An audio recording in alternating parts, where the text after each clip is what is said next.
શ્રી સ્વામિનારાયણ ભગવાનની જય.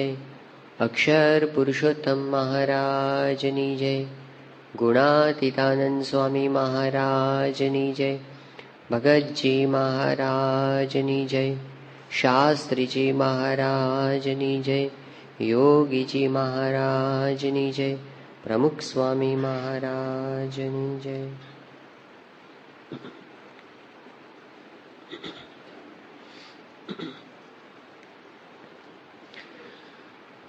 વિશ્વાસ એ આપણા જીવનનો શ્વાસ છે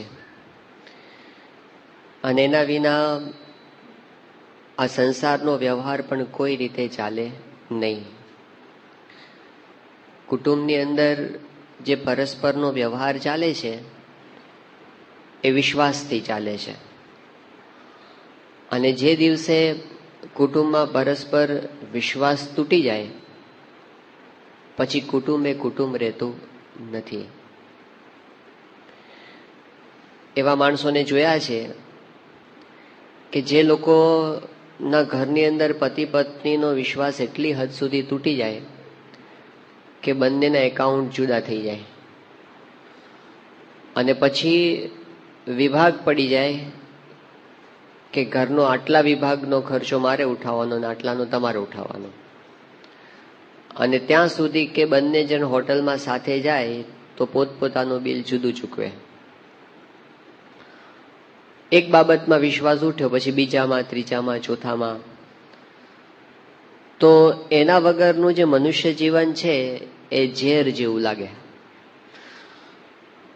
ધંધા વ્યવહારની અંદર પણ જે કઈ કામકાજ ચાલે છે કેટલું બધું વિશ્વાસના જોરે ચાલે છે, ઘણું બધું.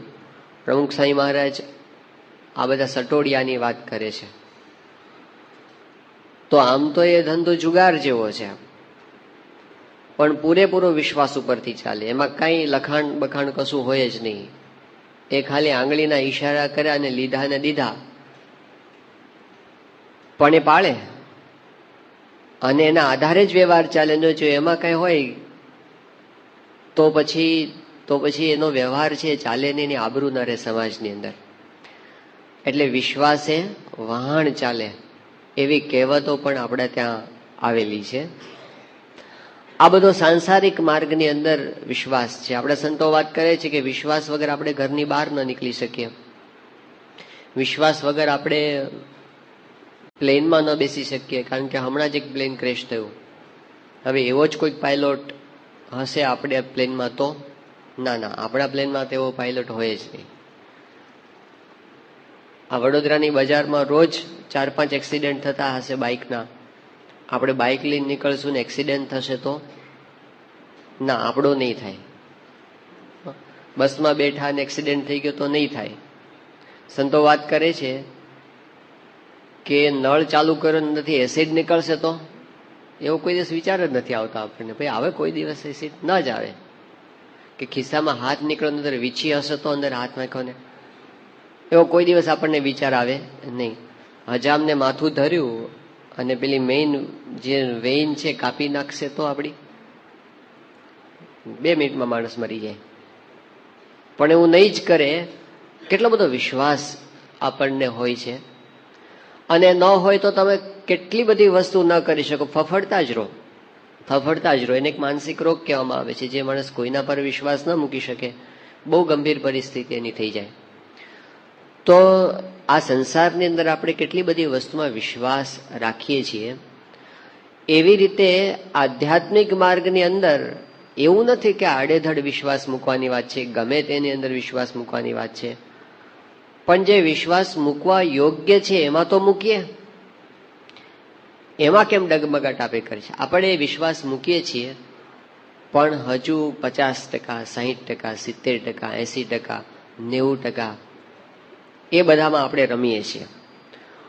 પણ 100% વિશ્વાસ એ જો આવી જાય ને તો મહારાજે એટલા મોટા આપણને આશીર્વાદ આપ્યા, કંઈ કરવાનું બાકી જ ન રહે. પાછળ બધું જ ક્લિયર થઈ જાય. સારંગપુરનું 9મું વચનામૃત, દેહ છતાં બ્રહ્મરૂપ થઈ જાય. એટલે એટલો બધો વિશ્વાસનો જે મહિમા કીધો છે. આપણે ભગવાનના સ્વરૂપને જાણવા માટે વિશ્વાસની વાત સમજતા હતા તો એમાં 3 પગથિયા મહારાજે આપણને સમજાવ્યા છે. પહેલું છે વિચાર, બીજો છે વિશ્વાસ અને ત્રીજો છે વિચાર. વિચાર પહેલો જે કર્યો આપણે સત્પુરુષના જીવનનો, એની પ્યોરિટીનો વિચાર કર્યો, અને એ વિચારના આધારે આપણને વિશ્વાસ આવે કે વિશ્વાસ રાખવા યોગ્ય પુરુષ છે આધ્યાત્મિક માર્ગમાં. એટલે પછી આપણે એના વચનમાં દ્રઢ વિશ્વાસ મૂકીએ ત્યારે આપણને આધ્યાત્મિક જ્ઞાનમાં પ્રવેશ મળે છે. ત્યાં સુધી પ્રવેશ મળતો નથી. તુલસી રામાયણની અંદર તુલસીદાસજીએ જે મંગલાચરણનો શ્લોક લખ્યો છે, પહેલો જ શ્લોક, એમાં એમણે શું લખ્યું છે કે ભવાની શંકરૌ વંદે શ્રદ્ધા વિશ્વાસ રૂપિણૌ યાભ્યામ વિના ન પશ્યંતી સિદ્ધાહ સ્વાંતહસ્તમ ઈશ્વરમ. એ કે છે, લખે છે તો રામ ભગવાનનું ચરિત્ર લખે છે, પણ પ્રણામ કોને કરે છે? પેલા ભવાની અને શંકરને પ્રણામ કરે છે. ભવાની શંકરૌ વંદે, હું ભવાની અને શંકરને પ્રણામ કરું છું. પણ એના પ્રણામ કરવાની પાછળ પોતાનો દ્રષ્ટિકોણ કયો છે? તો તુલસીદાસજી કહે છે શ્રદ્ધા વિશ્વાસ રૂપિણો. ભવાનીને એ શ્રદ્ધાનું સ્વરૂપ માને છે અને શંકરને વિશ્વાસનું સ્વરૂપ માને છે. અને પછી શું કે છે કે યાભ્યામ વિના ન પશ્યંતી સિદ્ધાહ સ્વાંતહસ્તમ ઈશ્વરમ, કે એ બે વિના, એટલે કે શ્રદ્ધા અને વિશ્વાસ વિના સિદ્ધો પણ પોતાના હૃદયમાં રહેલા ભગવાનને જોઈ શકતા નથી. સિદ્ધ પુરુષોને પણ પોતાના હૃદયમાં રહેલા ભગવાનને જોવા હોય તો 2 આંખોની જરૂર છે. એક છે શ્રદ્ધા અને બીજું છે વિશ્વાસ. આના વિના પગલું જ ન ભરી શકાય આધ્યાત્મિક માર્ગમાં. એટલે શ્રીજી મહારાજે આપણને કીધું કે આવા પુરુષના વચનમાં દ્રઢ વિશ્વાસ કરવો, એનાથી આપણને ભગવાનનું સ્વરૂપ ઓળખાય છે. એની વાત આપણે ગઈકાલે પણ જોઈ હતી કે આપણને આપણી ગુરુ પરંપરાએ ભગવાનના સ્વરૂપ સંબંધી જ્ઞાન આપ્યું. એમણે આપણને કહ્યું કે શ્રીજી મહારાજ ભગવાન છે, સર્વોપરી ભગવાન છે, સર્વ કરતા હરતા છે, અણુ અણુમાં વ્યાપક છે, અનંત સુખના નિધિ છે, અને એ આજે પ્રગટ છે, પ્રમુખ સ્વામી મહારાજ રૂપે આપણને મળ્યા છે. અહીં સુધીનું બધું જ જ્ઞાન આ ક્ષેત્રમાં બુદ્ધિ વાપરવાની જ નથી. જેમ કે છે એમ સ્વીકારી લેવાનું છે. જેમ કે છે એમ એ એકવાર બધું જ સ્વીકારી લેવાનું. એટલે વિશ્વાસથી આપણને નિશ્ચય માત્ર થઈ ગયો, વિશ્વાસથી બધું જ જ્ઞાન થઈ ગયું. હવે જે પગથિયું આવે છે ને, ત્રીજું પગથિયું, એ ફરી વિચાર કરવાનું છે. હવે કયો વિચાર કરવાનો? હવે એવો વિચાર નથી કરવાનો આ વાત સાચી છે કે ખોટી છે. એ તો વિશ્વાસથી આપણને દ્રઢ થઈ ગયું કે આમ જ છે, આ આમ જ છે, એ દ્રઢતા કરી લીધી. હવે જે વિચાર કરવાનો છે એ એવો વિચાર છે કૃતાર્થપણાનો વિચાર. એ વિચાર શ્રીજી મહારાજે વચનામૃતમાં એ રીતે સમજાવ્યો છે કે જો આ વાત ખરેખર સાચી છે તો હું કેટલો બધો ભાગ્યશાળી છું. જો મને પ્રગટ ભગવાન મળી ગયા એ વાત સાચી છે તો હું કેમ એ આનંદને માણતો નથી? જેમ છે એમ આપણને સમજાઈ જાય પછી આપણે એ આનંદને માણવાનો છે. એના માટે આ ત્રીજો વિચાર જરૂરી છે. પ્રથમના 24મા વચનામૃતની અંદર બ્રહ્માનંદ સ્વામીએ મહારાજને જે પ્રશ્ન પૂછ્યો છે કે મહારાજ, ભગવાનનો નિશ્ચય તો પરિપૂર્ણ છે, નિશ્ચયમાં ખામી નથી. બીજું એમણે કીધું કે કોઈ સંકલ્પ પણ થતા નથી, જગતના ખોટા ઘાટ થતા જ નથી, એટલે કઈ દોષો પણ પીડતા નથી. આટલું કહીને બ્રહ્માનંદ સ્વામી કહે છે છતાં પણ અંતરમાં સૂનું સૂનું રહ્યા કરે છે. એનું શું કારણ છે? ત્યારે મહારાજે શું કીધું કે એ પણ હરિભક્તને મોટી ખોટ છે કે પોતાને કોણ મળ્યા છે, શું મળ્યું છે પોતાને, એનો વિચાર કરતો નથી ને, એ હરિભક્તને મોટી ખોટ છે. આપણે આપણા આજુબાજુના સંજોગોની અંદર આપણે આપણા પોતાના કેટલાક સ્વભાવો કે દોષોની અંદર એટલા બધા ગૂંચાયેલા રહીએ છીએ કે આપણને કોણ મળ્યા છે ને એ બાબતને આપણે મહત્વ જ નથી આપતા.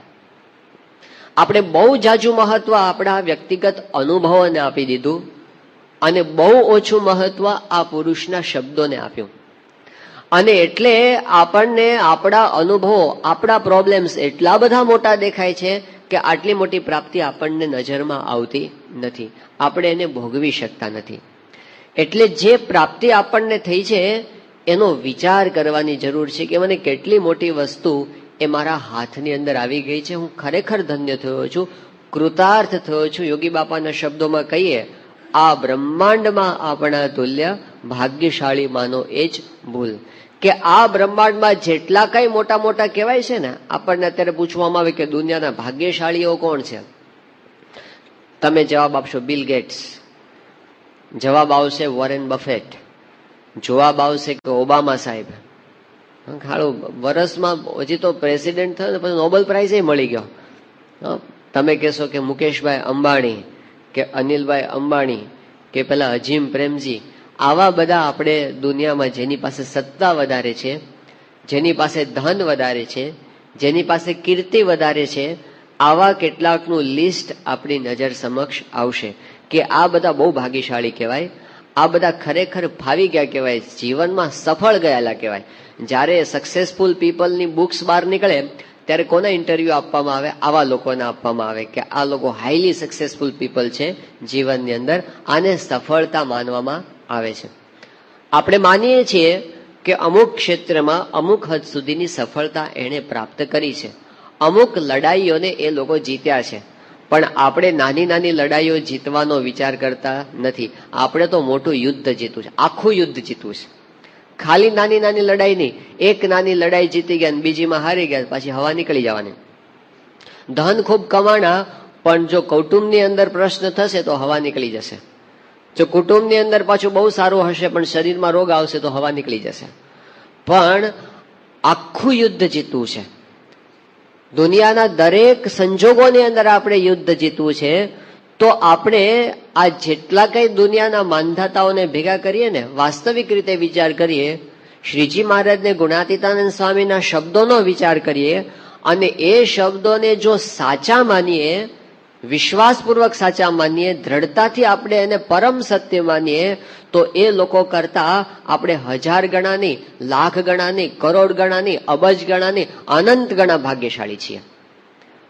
હજુ આપણને એવું લાગશે કે થોડુંક ગપ્પું આવ્યું આમાં, કે હજી તો આપણે પેલી લોન ભરવાની બાકી છે, આટલા હપ્તા ચૂકવવાના બાકી છે, આટલું દેવું છે, આટલા શરીરમાં રોગ છે, હજી દીકરીને પરણાવવાની બાકી છે, અથવા પરણાવેલી દીકરી ઘરે પાછી આવી છે. આવા કેટલાય પ્રશ્નો આપણને નજર સમક્ષ દેખાય છે અને એટલે થાય છે કે ના ના, મારા જેવો દુઃખી દુનિયામાં કોઈ નથી, એવા આપણને વિચારો આવતા હોય છે.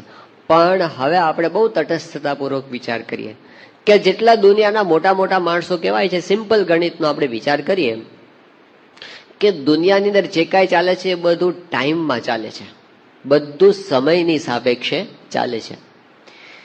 એટલે જે કાંઈ છે કેટલા ટાઈમ, તમે કોઈ પણ વસ્તુ લો તો સમયની સાપેક્ષમાં એની કિંમત ગણાય છે. કે આ વસ્તુ એ કહે છે કે 10 વર્ષની ગેરંટી, વસ્તુની ગેરંટી સમયની સાપેક્ષે હોય છે. આ જગતના કોઈ પણ સુખની ગણતરી સમયની સાપેક્ષે થાય છે, ટાઈમની. દુનિયાની ગમે તેટલી સારામાં સારી વસ્તુ, તમને 2 વસ્તુ કહેવામાં આવે કે તમને લોકોને 10 લાખ રૂપિયામાં 2 મકાન મળતા હોય, 2 માંથી કોઈ પણ એકની ચોઈસ તમારે કરવાની હોય, અને તમને એમ કહેવામાં આવે કે એક બંગલાની અંદર દુનિયાની સારામાં સારી જે 5 સ્ટાર હોટેલ હોય ને એના કરતા પણ સારામાં સારી સુવિધાવાળો એક બંગલો છે, અને બીજું મકાન છે સાધારણ છે. પણ આ જે મકાન છે ને 5 સ્ટાર હોટેલ વાળું, એમાં ખાલી તમને 5 જ દિવસ રહેવા મળશે, અને પેલામાં તમે કાયમ માટે રહી શકશો. 10 લાખ રૂપિયામાં શેમાં રહેશું આપણે? પેલું ભલે ને સારું રૂપિયા 5 દાડામાં ખાલી કરવાનું છે. એટલે સમયની સાપેક્ષે કિંમત ગણાય છે જે કઈ સુખ છે. હવે આપણે સમયની સાપેક્ષે વિચાર કરીએ કે દુનિયાના જેટલા કઈ માંધાતાઓ છે એ બધાનો વિચાર કરો.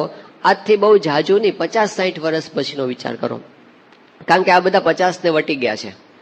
જેટલા જેટલા કઈ મોટા દેખાય છે ને આપણને, તમે જેને જેને ગણાવો છો ને એ બધા લગભગ 50 ને વટી ગયા છે. એટલે આપણે એવું વિચારીએ, આપણે એવું નથી વિચારતા જલ્દી મરી જાય, આપણે એવું શુભેચ્છા પાઠવીએ બધા 100 વર્ષ તો જીવે જ, એવા આપણે આપણા તરફથી શુભેચ્છાઓ પાઠવીએ. 100 વર્ષ બધા જ જીવે, પછી બહુ કેટલું કહીએ આપણે 105 વર્ષ જીવે, 110 વર્ષ, કારણ કે આપણે બહુ એનાથી વધારે જીવનારા આ દુનિયામાં અત્યારે જોયા નથી. એટલે આપણે એને જીવાડીએ વધારે, પણ 50 વર્ષ પછી શું, 60 વર્ષ પછી શું? જેટલી કઈ સંપત્તિ અત્યારે દેખાય છે, અત્યારે બિલ ગેટ્સ પાસે હશે, મને ખબર નથી કેટલી સંપત્તિ છે, અબજો ડોલર હશે એની પાસે, હા, પણ 50 વર્ષ પછી બિલ ગેટ્સ પાસે પોતાની મિલકત કેટલી હશે, શું હશે, એનું ફ્યુચર શું? અને આપણો વિચાર કરીએ તો કેટલું ભેગું લઈને એ લોકો જશે? ધીરુભાઈ અંબાણી પાસે એમના વખતમાં 85,000 કરોડ રૂપિયા હતા કે 90,000 કરોડ રૂપિયા હતા, દીકરાઓએ વધારી પ્રોપર્ટી, પણ ધીરુભાઈને પોતાની પાસે અત્યારે શું? અને કર્મનો સિદ્ધાંત તો એવો છે, બીજા જન્મે ગમે તે થવાય, ઘેટું થવાય ને બકરું થવાય ને કૂતરું થવાય, ભેંસ થવાય, આપણે રસ્તા ઉપર જોઈએ છીએ બધા જીવ પ્રાણી માત્ર બધા ભૂંડ થવાય. હા, તો બિલ ગેટ્સ આપણે એવું નથી ઈચ્છતા, પણ આ તો કર્મનો સિદ્ધાંત છે. પણ કદાચ બીજે જન્મે પોતે કૂતરું થઈને આવે તો પછી પોતાના દરવાજા પાસે આવીને કંઈક આ મારો બનાવેલો છે, કોઈ અંદર ઘૂસવા દે? એનો જ વોચમેન એને લાત મારીને બહાર કાઢે, નીકળ બહાર. તો આ જેટલી કઈ જાહો જલાલી દેખાય છે દુનિયાના મોટા મોટા માનતા, કેટલા વર્ષની? 50 વર્ષ. અને 50 વર્ષ કે બહુ મોટો પીરિયડ ન કહેવાય. 50 વર્ષ, આમાંથી ઘણા બધા 50 ને અડી ગયા છે. બોલો કેટલા જણ છે? હાથ ઊંચો કરે તો 50. ખુરશી ઉપર બેઠેલા લગભગ બધા, નીચે બેઠેલા લગભગ 50%. આપણે બધા 50 વર્ષ કાંઈ મોટા ન કહેવાય. હા, આપણે 50 નહીં, 30 ઉપર પહોંચી ગયા કેટલા જ કહો તો? 30 ની ઉપર હોય એવા કેટલા? 30 ની ઉપર હોય એવા બધા ઘણા બધા છે. હાથ ઊંચો કરો. 30 ની ઉપર તો બધા જ છે. કાર્તિકભાઈ 30 ઉપર? હા, હાથ નીચે. 30 ની નીચે કેટલા છે કોને? મને બસ, એટલે આપણને ખબર પડી જાય. બાકીના બધા આપણે 30 ઉપર છીએ. હવે આપણે હવે 30 ને વટી ગયા છે લગભગ. કેટલા કાઢશું આપણે? બહુ તો હવે 60 કાઢીએ આપણે, બાકીના બીજા 60. હા, હવે એક તાળી પાડો તો બધા એક સાથે. બસ, એક તાળી પાડવામાં વાર લાગી? ન લાગી ને? હવે બે બીજી પાડો. બસ, જેમ એક તાળી પાડતા વાર ન લાગી, એમ બીજી બે પાડતા વાર ન લાગી ને? એમ જેવા પેલા 30 વર્ષ પસાર થઈ ગયા ને, એમ બીજા 30 ના બે ગાળા પસાર થઈ જશે.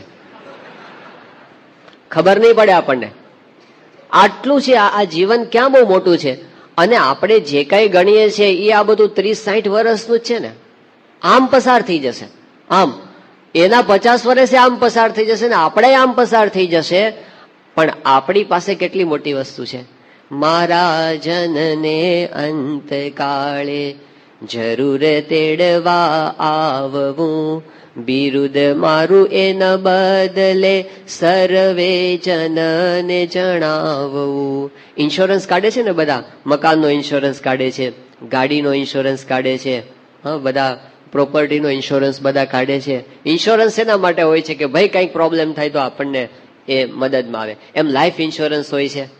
લાઈફ ઇન્સ્યોરન્સ આપણને શું કરે છે કે તમે મરી જશો પછી તમારા સંબંધીને અમે 10 લાખ, 15 લાખ, 20 લાખ આપી દેશું. હવે આવી ઇન્સ્યોરન્સ કંપની તો દુનિયામાં ઘણી બધી છે કે આપણે મરી જઈએ પછી પાછળવાળાને મદદ કરે, આપણને કઈ ન કરે. પાછળવાળાને મદદ કરે એવી ઇન્સ્યોરન્સ કંપની તો દુનિયામાં ઘણી છે. પણ આપણે મરી જઈએ પછી આપણને મદદ કરે એવી ઇન્સ્યોરન્સ કંપની કોઈ છે? પછી આપણો હાથ ચાલે એવી આ મહારાજની કંપની છે. મહારાજનને અંતકાળે જરૂર તેડવા આવવું, બિરુદ મારું એ ન બદલે. મહારાજે કીધું આ વચન મારું ક્યારેય ફરવાનું નથી. અને મહારાજ છેલ્લે તો શું કે છે? સર્વે જનને જણાવું, જાઓ બધાને કેજો, સેલ્સમેન બની જાઓ, ઘરે ઘરે જઈને કહો આખી દુનિયામાં કે મારું આ બિરુદ ક્યારેય બદલવાનું નથી. સ્વામિનારાયણનો આશ્રિત થયો, અંતકાળે મહારાજ એને તેડવા માટે આવવાના છે એવું વચન મહારાજે આપણને આપ્યું છે અને પાળે છે મહારાજ. આજની તારીખ સુધી એવા પ્રસંગો કેટલા બધા આપણા સંપ્રદાયની અંદર જ આપણને જોવા મળે છે કે આજે મહારાજ તેડવા માટે આવે છે. અને ઘણા બધા પ્રસંગોમાં અંતકાળે દર્શન પણ આપે છે. હવે કપડવંશની અંદર હરિભક્ત છે, ત્યાંના ઘનશ્યામભાઈ નામ છે, અત્યારે પોતે ટીડીઓ તરીકે નોકરી કરે છે ત્યાં તારાપુરની અંદર. તો એ પોતે નિર્દેશક હતા કાર્યકર તરીકે. એમના પિતાશ્રીને 1980ની સાલમાં કંઈ કિડની ફેલ થઈ ગઈ, એટલે એમને ત્યાં નડિયાદ હોસ્પિટલમાં દાખલ કરવામાં આવ્યા. તો કંઈક પરિસ્થિતિ વધારે ગંભીર હતી અને ડોક્ટરો પણ કહેતા હતા કે એ બચે એવી શક્યતા ઓછી છે. તો ઘનશ્યામભાઈએ સ્વામી બાપા પાસે આ બધી વાત કરી અને કીધું કે સ્વામી બાપુજી સિરિયસ છે. તો સ્વામી કીધું કે હજી આવતા વર્ષે તો દ્વિશતાબ્દી મહોત્સવ આપણો આવવાનો છે, ભગવાન સ્વામિનારાયણ દ્વિશતાબ્દી મહોત્સવ. સ્વામી કે આપણે એને ઉત્સવ બતાવીને પછી ધામમાં લઈ જવાશે, મહારાજ સારું કરી દેશે. અને સારું થઈ ગયું, હરતા ફરતા થઈ ગયા, સમયામાં આવ્યા, ત્યાં આગળ સારી રીતે લાભ પણ લીધો. સમયા પછી પાછા ઘરે આવ્યા અને પછી એકદમ પથારીવશ થઈ ગયા. પછી બધાને ખબર હતી, બાપાએ પણ કીધું છે ને હવે આ કઈ આનો દેહ રહેશે નહીં. એટલે પરિસ્થિતિ એવી થઈ ગઈ એટલે બધા સગા સંબંધીઓને પણ બોલાવી લીધા. અને પછી જયારે એમનો અંતકાળ જેવું જ હતું, બધા એમની પાસે જ બેઠા હતા અને ધૂન બોલાતી હતી સ્વામિનારાયણ સ્વામિનારાયણની. અને એ વખતે ઘનશ્યામભાઈને એવા દર્શન થયા.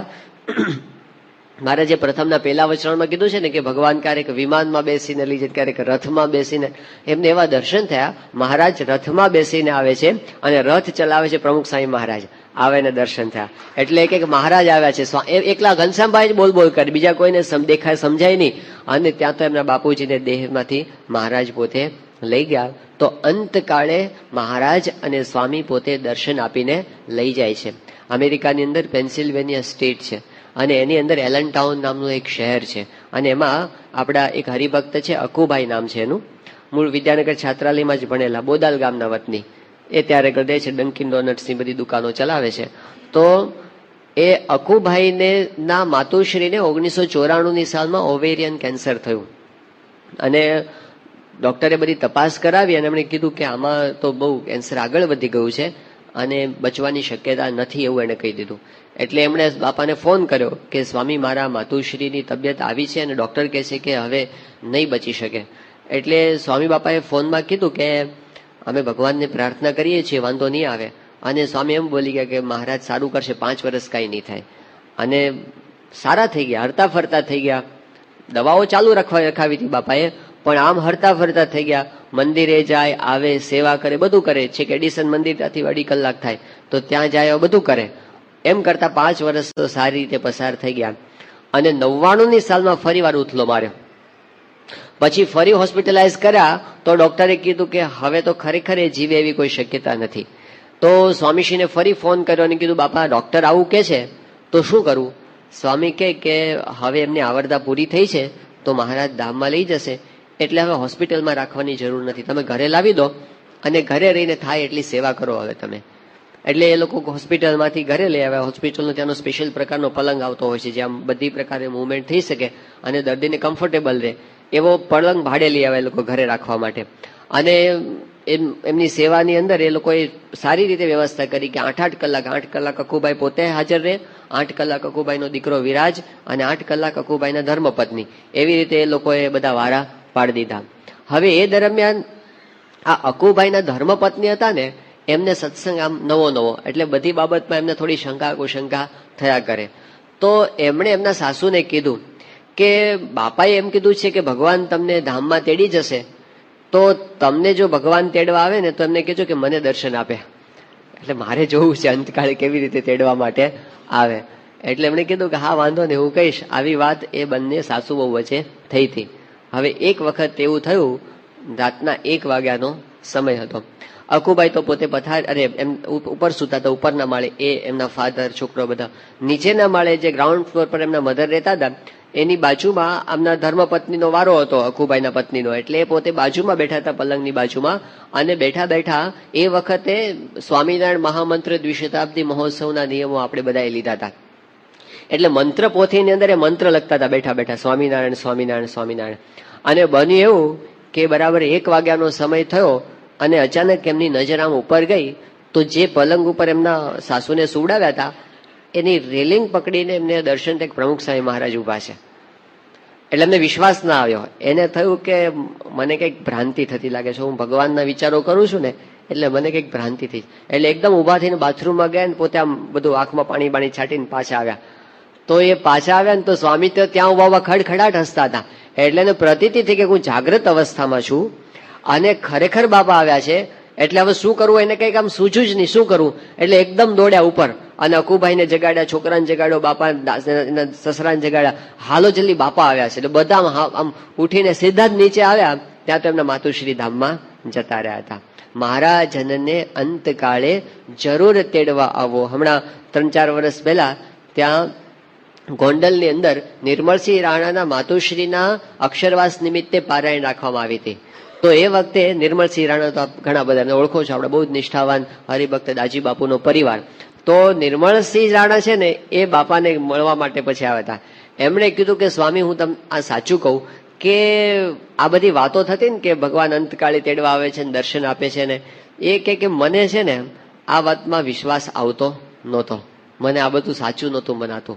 પણ કે મારા જ ઘરમાં બન્યું ને એટલે મને આ વસ્તુની પ્રતીતિ આવી કે મારા માતુશ્રી એ ધામમાં ગયા એના અડધો કલાક સુધી મારો ભાઈ રાજેન્દ્ર બાજુમાં બેઠો હતો અને કે બાપા આવ્યા છે અને હવે મને લઈ જશે એમ કહીને પોતે બોલતા બોલતા ધામમાં જતા રહ્યા. અંતકાળે જરૂર તેડવા આવવું.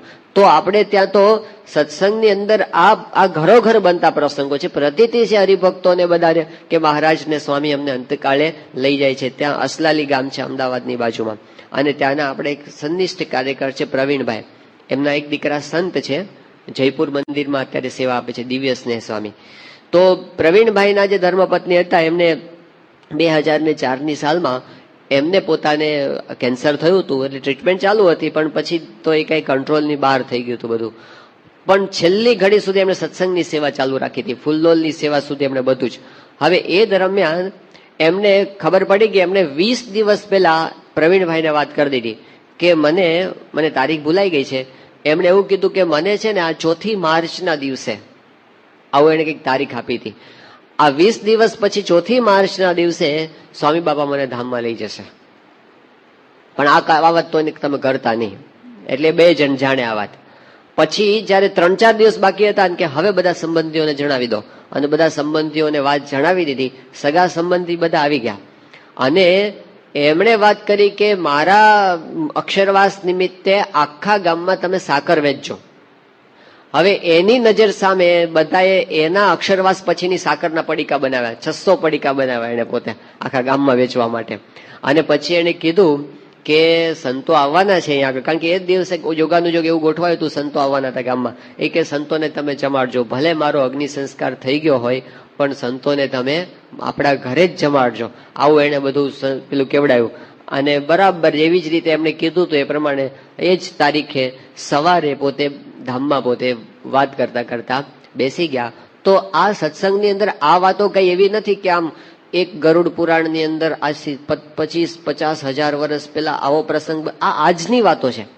આપણી નજર સમક્ષ બનતા આ બધા પ્રસંગો છે, આજના પ્રસંગો છે.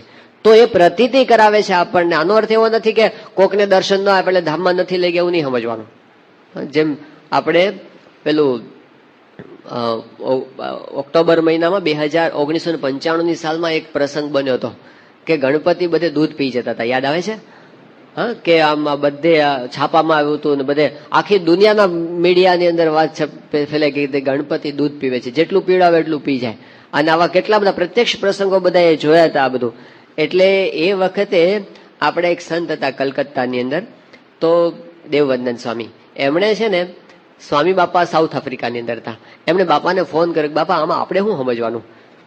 એટલે સ્વામી કે ભગવાન તો કાયમ આ પોતે લેતા જ હોય છે, મૂર્તિમાં રહીને સેવાંગીકાર કરે છે, પણ લોકોની શ્રદ્ધા જયારે ઓછી થાય ને ત્યારે આવું કંઈક પ્રસંગ ઉભો કરે એટલે પાછી બધાની શ્રદ્ધા પાછી બેસી જાય. મારે સારંગપુરની અંદર ઘનશ્યામ મહારાજનો ખંડ છે ને છેલ્લો, આપણે ધર્મકુળ છે ત્યાં આગળ, તો ધરમ સ્વામી અમારે ત્યાં પૂજારીમાં હતા, અત્યારે પણ સારંગપુરમાં છે. તો એક વખત થાળ એમણે ધરાવ્યો છે અને ભગવાન પોતે એમાંથી અડધો થાળ જમી ગયા. બધામાંથી ભગવાને અંગીકાર કર્યું અને થાળ ઓછો થયો એટલે એમને એકદમ ઉમળકો આવી ગયો. બાપા એ વખતે એ આજુબાજુના ગામમાં જ વિચરણ કરતા હતા, એટલે એમને થયું કે આપણે આ બાપા પાસે લઈ જઈએ પ્રસાદીનો થાળ. તો સ્વામી બાપા જ્યાં હતા ને ત્યાં આ થાળ પ્રસાદીનો લઈને ગયા ત્યાં આગળ બાપાને બતાવવા માટે. અને કીધું બાપા અમે પ્રસાદ લઈને આવ્યા છીએ, અને ઘનશ્યામ મહારાજ પોતે જમી ગયા છે. સ્વામીશ્રીએ પ્રસાદ લીધો, પ્રેમથી રાજી થયા, પણ સ્વામી તરત શું બોલે ખબર છે કે ઘનશ્યામ મહારાજ તો રોજ જમે છે. એવું નથી કે આજે જ જમ્યું છે ને રોજ નથી જમતા. સ્વામી કે તો રોજ જમે છે, પણ આપણને પ્રત્યક્ષ આવું કરાવવાની જરૂર પડે છે, એટલે આપણને પાછું થોડું ઢીલું પડ્યું હોય ને તો પાછું પાકું થઈ જાય. એટલે એ તો પોતે કાયમ માટે ભગવાન તો, નહીતર આપણને તો એવું છે ને પાછા નાસ્તિક ભણવું ગમે ત્યારે આવી જાય. આપણે ઘનશ્યામ મહારાજના ખંડનો જ પ્રસંગ છે, વર્ષો પહેલા અમને ધર્મસ્વામીએ જ કીધો હતો કે શાસ્ત્રીજી મહારાજના વખતના એક જૂના સંત હતા મુનિ સ્વામી કરીને, તો ઠાકોરજીની સેવા કરવામાં જોડાયા હશે. એક વખત કઈક એમને છે ને ઉતાવળ થઈ ગઈ, ગમે તે હોય, કે એમને ઠાકોરજીની મર્યાદા કે શુદ્ધિ કાંઈ જળવાણી નહીં, જે કઈ ભૂલ થઈ હોય તે. તો ઘનશ્યામ મહારાજના ખંડમાં પોતે આમ ધરાવતા હતા થાળ, અને એ વખતે આપણને ખબર છે ને કે ઘનશ્યામ મહારાજ વચ્ચે છે, આ બાજુ ધર્મદેવ અને ભક્તિ માતા છે, અને જમણી બાજુ રઘુવીરજી મહારાજ છે ને પછી અયોધ્યા પ્રસાદજી મહારાજ છે.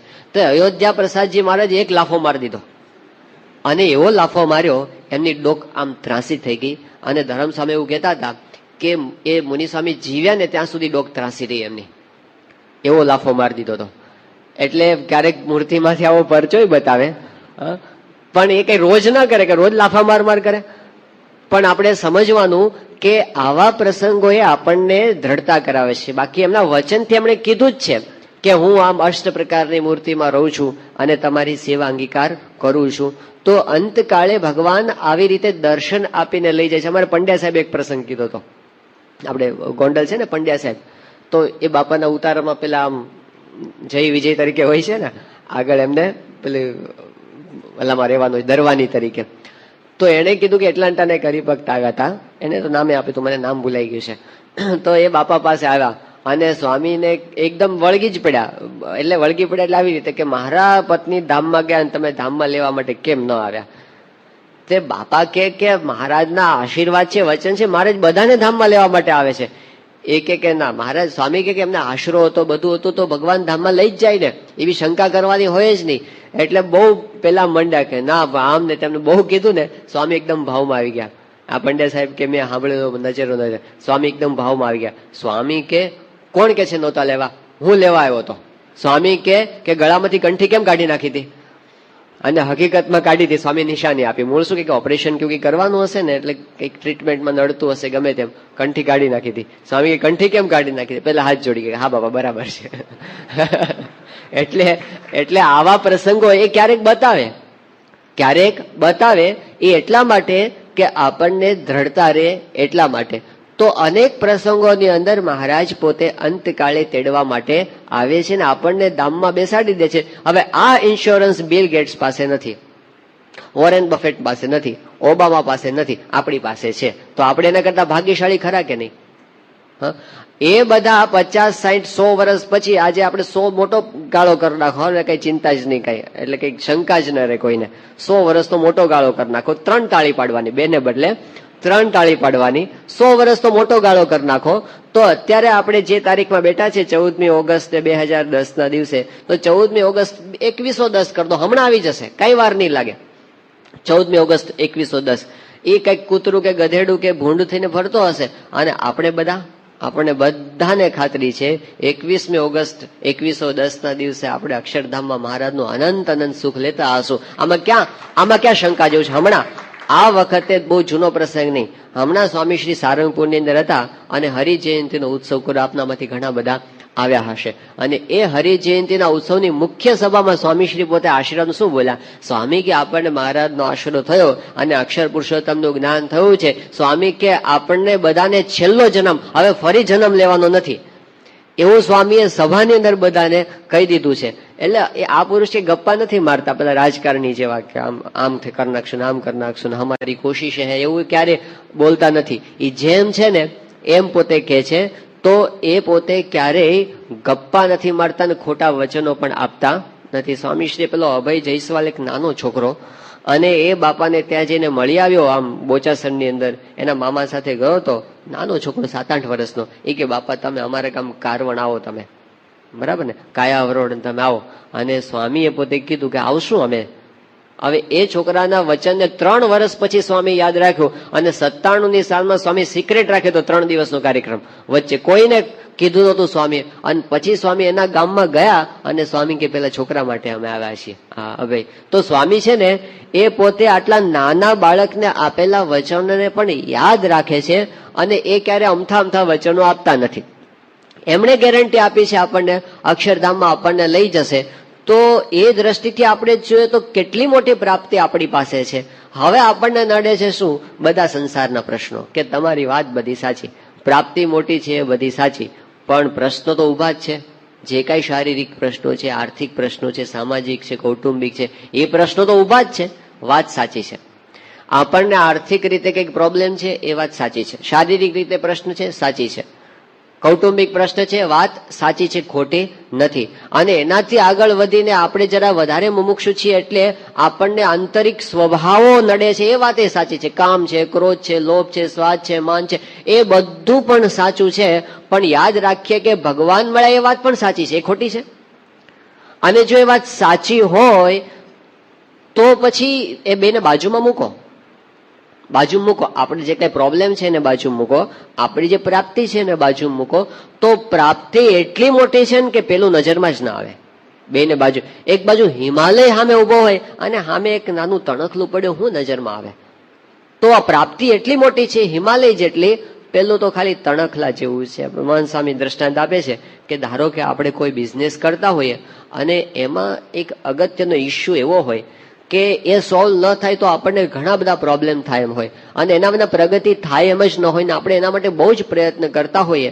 અને ધારો કે એવું થાય કે ગવર્મેન્ટની અંદર એ ફાઇલ આપણી દિલ્હી પડી હોય અને આપણે 30 વર્ષથી ધક્કા ખાતા હોઈએ, દિલ્હી જઈએ ને પાછા આવે, દિલ્હી જઈએ ને પાછા આવે, ધક્કા ખાઈ ખાઈને આપણે થાકી ગયા હોઈએ, ગમે એટલું પેપર વેઇટ મૂકો, કોઈ ફાઇલ આગળ ખસતી જ ન હોય અને તમે કંટાળી ગયા હો કે આ પાર પડે તો સારું, કેટલી વખત બાપાના આશીર્વાદ લીધા, બધું કર્યું હોય, અને પછી ધારો કે હવે 31મું વર્ષ ચાલુ થઈ ગયું, એના વિના ચાલે એવું જ નથી, એટલે તમે વડોદરાથી પાછા બેઠા દિલ્હી જવા માટે. અહીંથી કઈ રાજધાની જાય છે ને, ના, અહીંથી આપણે બેઠા દિલ્હી જવા માટે. અને કેટલા વાગે ઉપડે છે? સાંજના ઉપડે. અહીંથી તમે બેઠા અને સવારે ત્યાં આગળ પોગ્યા. પણ બન્યું એવું કે ટ્રેનમાં એટલી બધી ગીર્દી ને બધું જ બુકિંગ થઈ ગયું, તમારે જમ્પિંગમાં જવું પડ્યું. અને જમ્પિંગમાં પણ ક્યાંય બેસવાની જગ્યા ન મળે, સુવાની તો ક્યાંથી.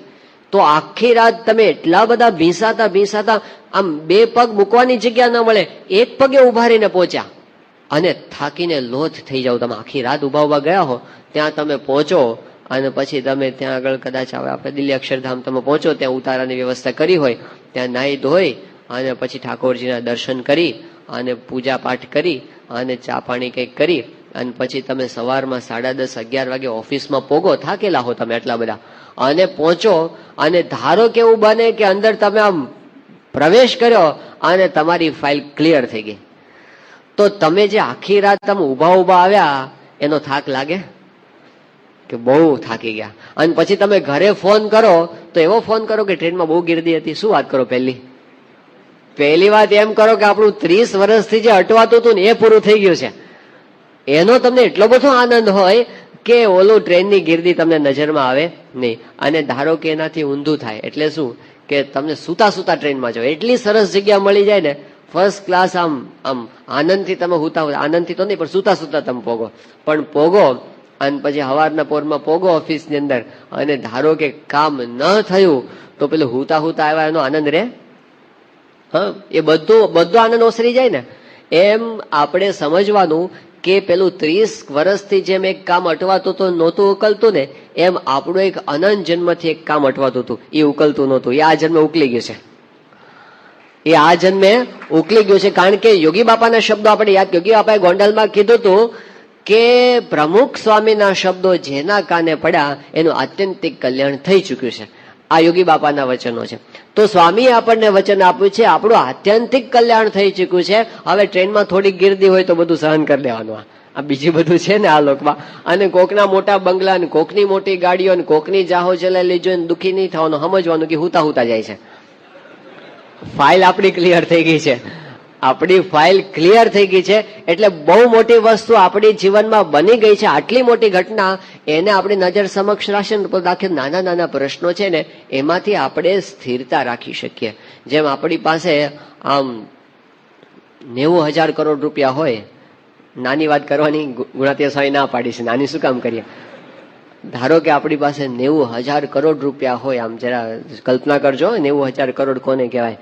એટલે આપણી પાસે હોય અને પછી આપણે ઓફિસે જતા હોઈએ અને ખિસ્સામાંથી એક આઠાનાનો સિક્કો પડી, આઠાને ચાલે છે કે નહીં? હવે ચાલે છે ને. 8 સિક્કો ધારો કે ખિસ્સામાંથી પડી જાય અને આપણે પહોંચીએ ત્યાં ઓફિસે અને ખિસ્સામાં હાથ નાખીને ખબર પડે કે આપણે 8 પડી ગયા છે અને આપણને દુઃખ થાય અને દુઃખ એટલું બધું થાય કે આપણને રડવું આવે અને રડવું એટલું બધું રડવું આવે તે આજ સવારે રડવાનું ચાલુ કર્યું ને તે કાલ સવાર સુધી રડવું આવે. પછી શું થાય ખબર છે કે બીજે દિવસે ઓફિસમાં જતા હોય ને તે બીજા 8 પડી જાય, તે ફરી વખત રડવાનું થાય, તે ફરી 24 કલાક રડવાનું, ફરી ત્રીજે દિવસે ત્રીજા 8. આ સંસાર એવો છે ને રોજ એક 8 પડી જશે. કઈક પ્રશ્ન આવશે જ આપણે નહીં ધાર્યું હોય ત્યાંથી તમે સીધી ગાડી ચલાવતો કોક આવીને એક્સિડન્ટ કરશે. એટલે સંસાર એવો છે રોજ એક 8 પડી જશે. એ 8 માટે 24 કલાક રડવું હોય તો 5 મિનિટ રડી લે, ચલો વાંધો નથી, પણ એની જ ચિંતા ને એના જ વિચારો તો પછી ઓલા 90,000 કરોડ આપણી પાસે છે એને ભોગવવાના ક્યારે, એનો આનંદ ક્યારે માણવાનો? એમ પ્રશ્નો આવ્યા, બરાબર છે, પ્રશ્ન છે એને સ્વીકાર્યા આપણે, નથી એવું નથી, એ રિયલ પ્રશ્ન છે, પણ એ પ્રશ્નમાં ગૂંચવાયેલા રહીએ તો જે આપણી પાસે છે એને ભોગવવાનું ક્યારે? આપણે એક બહુ મોટી ભૂલ થતી હોય તો શું થાય છે, સવારે ઉઠીએ ને ત્યારથી આપણને એ યાદ આવે છે કે જીવનમાં પ્રશ્નો કયા છે. ઉઠતા વેત આપણને એ યાદ આવે છે આપણને શું નથી મળ્યું, આપણી પાસે શું ખામી છે એ પહેલું યાદ આવે છે, આપણી પાસે શું છે એ આપણને યાદ નથી આવતું. તો આપણે ખાલી આમ પાટો બદલી નાખવાનો છે, એટલું કરવાનું છે, પહેલા એ વિચારવાનું છે આપણી પાસે શું છે એ પહેલા વિચારી લેવું, એ પહેલા વિચારીને પછી વિચારવું કે આપણી પાસે શું નથી. એ વિચારવાની ના નથી, પણ પેલા એક વખત આપણી પાસે જે છે ને એનો પ્રામાણિકતાથી આપણે કેવું કહેતા કે વધારીને વિચાર કરો, પોઝિટિવ થિંકિંગ પણ નહીં, રિયલ થિંકિંગ. આ પોઝિટિવ થિંકિંગ નથી કે નથી ને તમે માનો એમ નહીં, જે છે એ માનવાનું છે. મહારાજે અમદાવાદના અંત્યના બીજા વચન એ જ કીધું કે જેમ છે એમ નથી સમજતો એ મૂર્ખો છે. તો આપણે જેમ છે એમ સમજવાનું છે. આપણી પાસે હકીકતમાં જે આપણી માલિકીની વસ્તુ છે કે અક્ષરધામના ધણી આપણી પાસે છે, આપણે એમના દીકરા થયા છીએ, આપણા બાપનું છે અક્ષરધામ, આ લોકની અંદર એમણે આપણો હાથ ઝાલ્યો છે, અંતકાળે આપણને લઈ જવાના છે, તો આપણે એમની છત્રછાયા નીચે બેઠા છીએ. આ બધું સાચું જ છે ને આમાં ખોટું શું છે? એ 100% સાચી વસ્તુ છે. એને એક બાજુ રાખીને પછી જીવનના પ્રશ્નોનો વિચાર કરવો, જેટલા પ્રશ્નો એટલા વાંધો નથી. પછી એ પ્રશ્નો એ આપણને દુઃખી નહીં કરી શકે.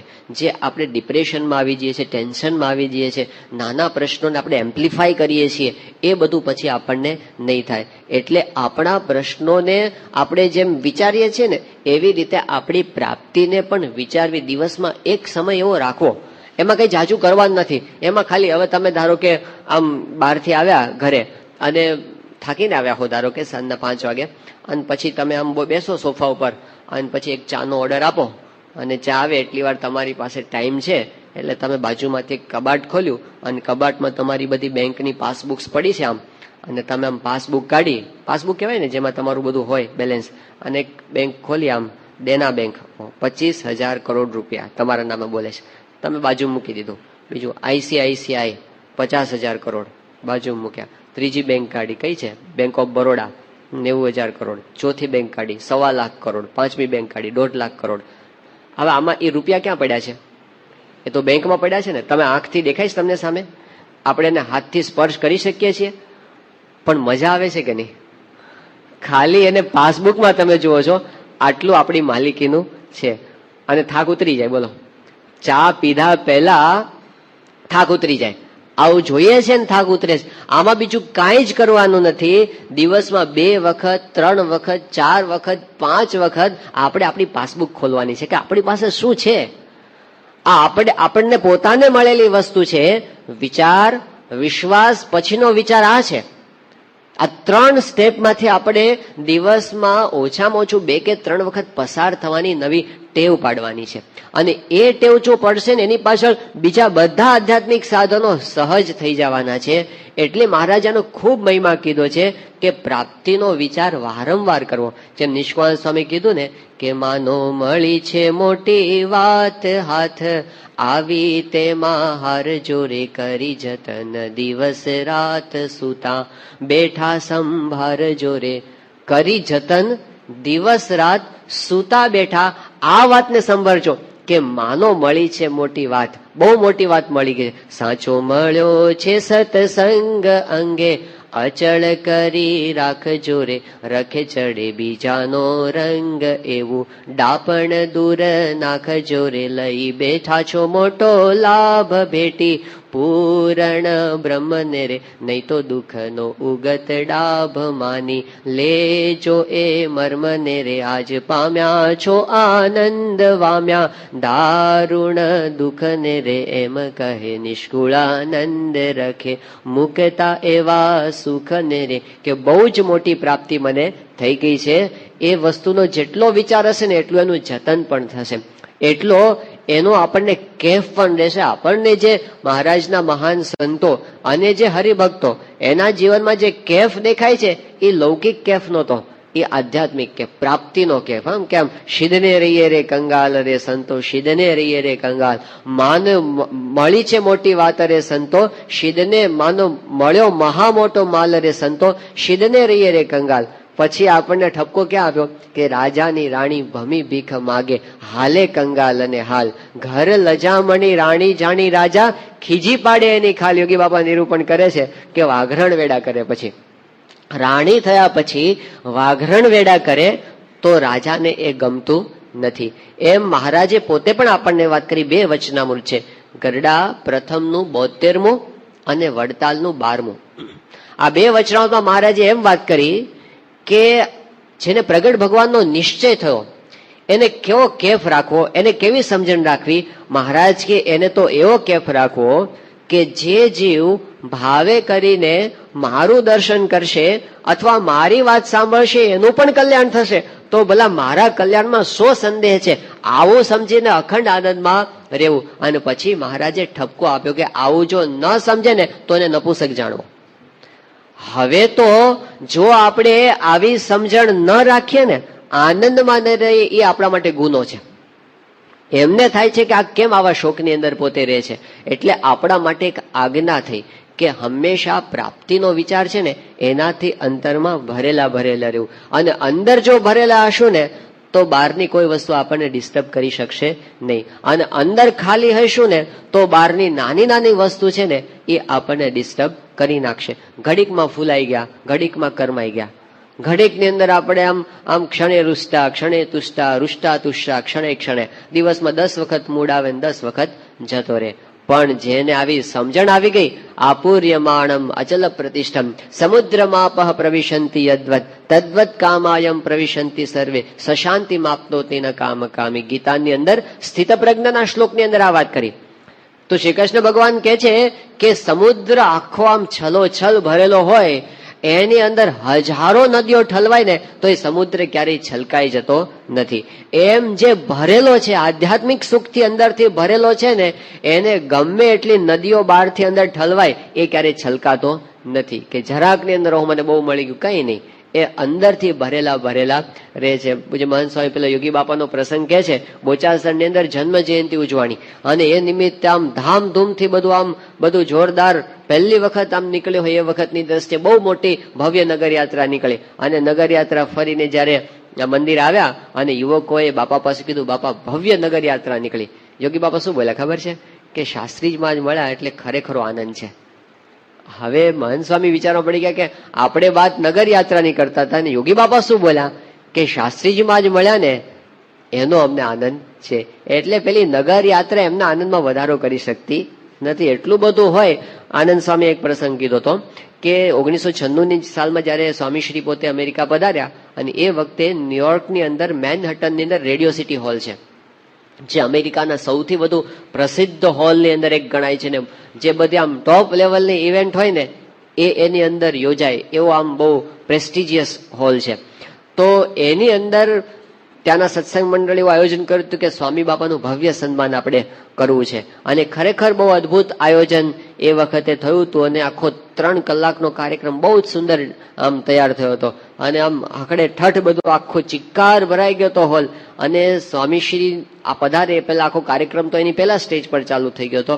અને એમાં બાપાની જે એન્ટ્રી હતી બહુ જ વિશિષ્ટ હતી. આપણે તો ખાલી વિડીયોમાં અહીં બેઠા બેઠા જોઈએ તો આમ રૂવાડા ઉભા થઈ જવું છે કે સ્વામીશ્રીનું સ્ટેજ આમ એકદમ નીચે હોય અને દેખાતું જ ન હોય, અને સ્ટેજ ઉપર ડાન્સ ચાલતો હોય ને ફાયર વર્ક્સ ચાલતો હોય, સ્ટેજ ઉપર બધું ચાલતું હોય, બધું આતશબાજી ચાલતી હોય, અને એમાં એકદમ નીચે આમ 30 ફૂટ નીચેથી બાપાનું સ્ટેજ આમ ઉપર આવે, આમ એકદમ પ્રગટ થાય જાણે સ્વામી, અને એટલા આમ રોમાંચિત થઈ ગયા હતા બધા, આખી સભા.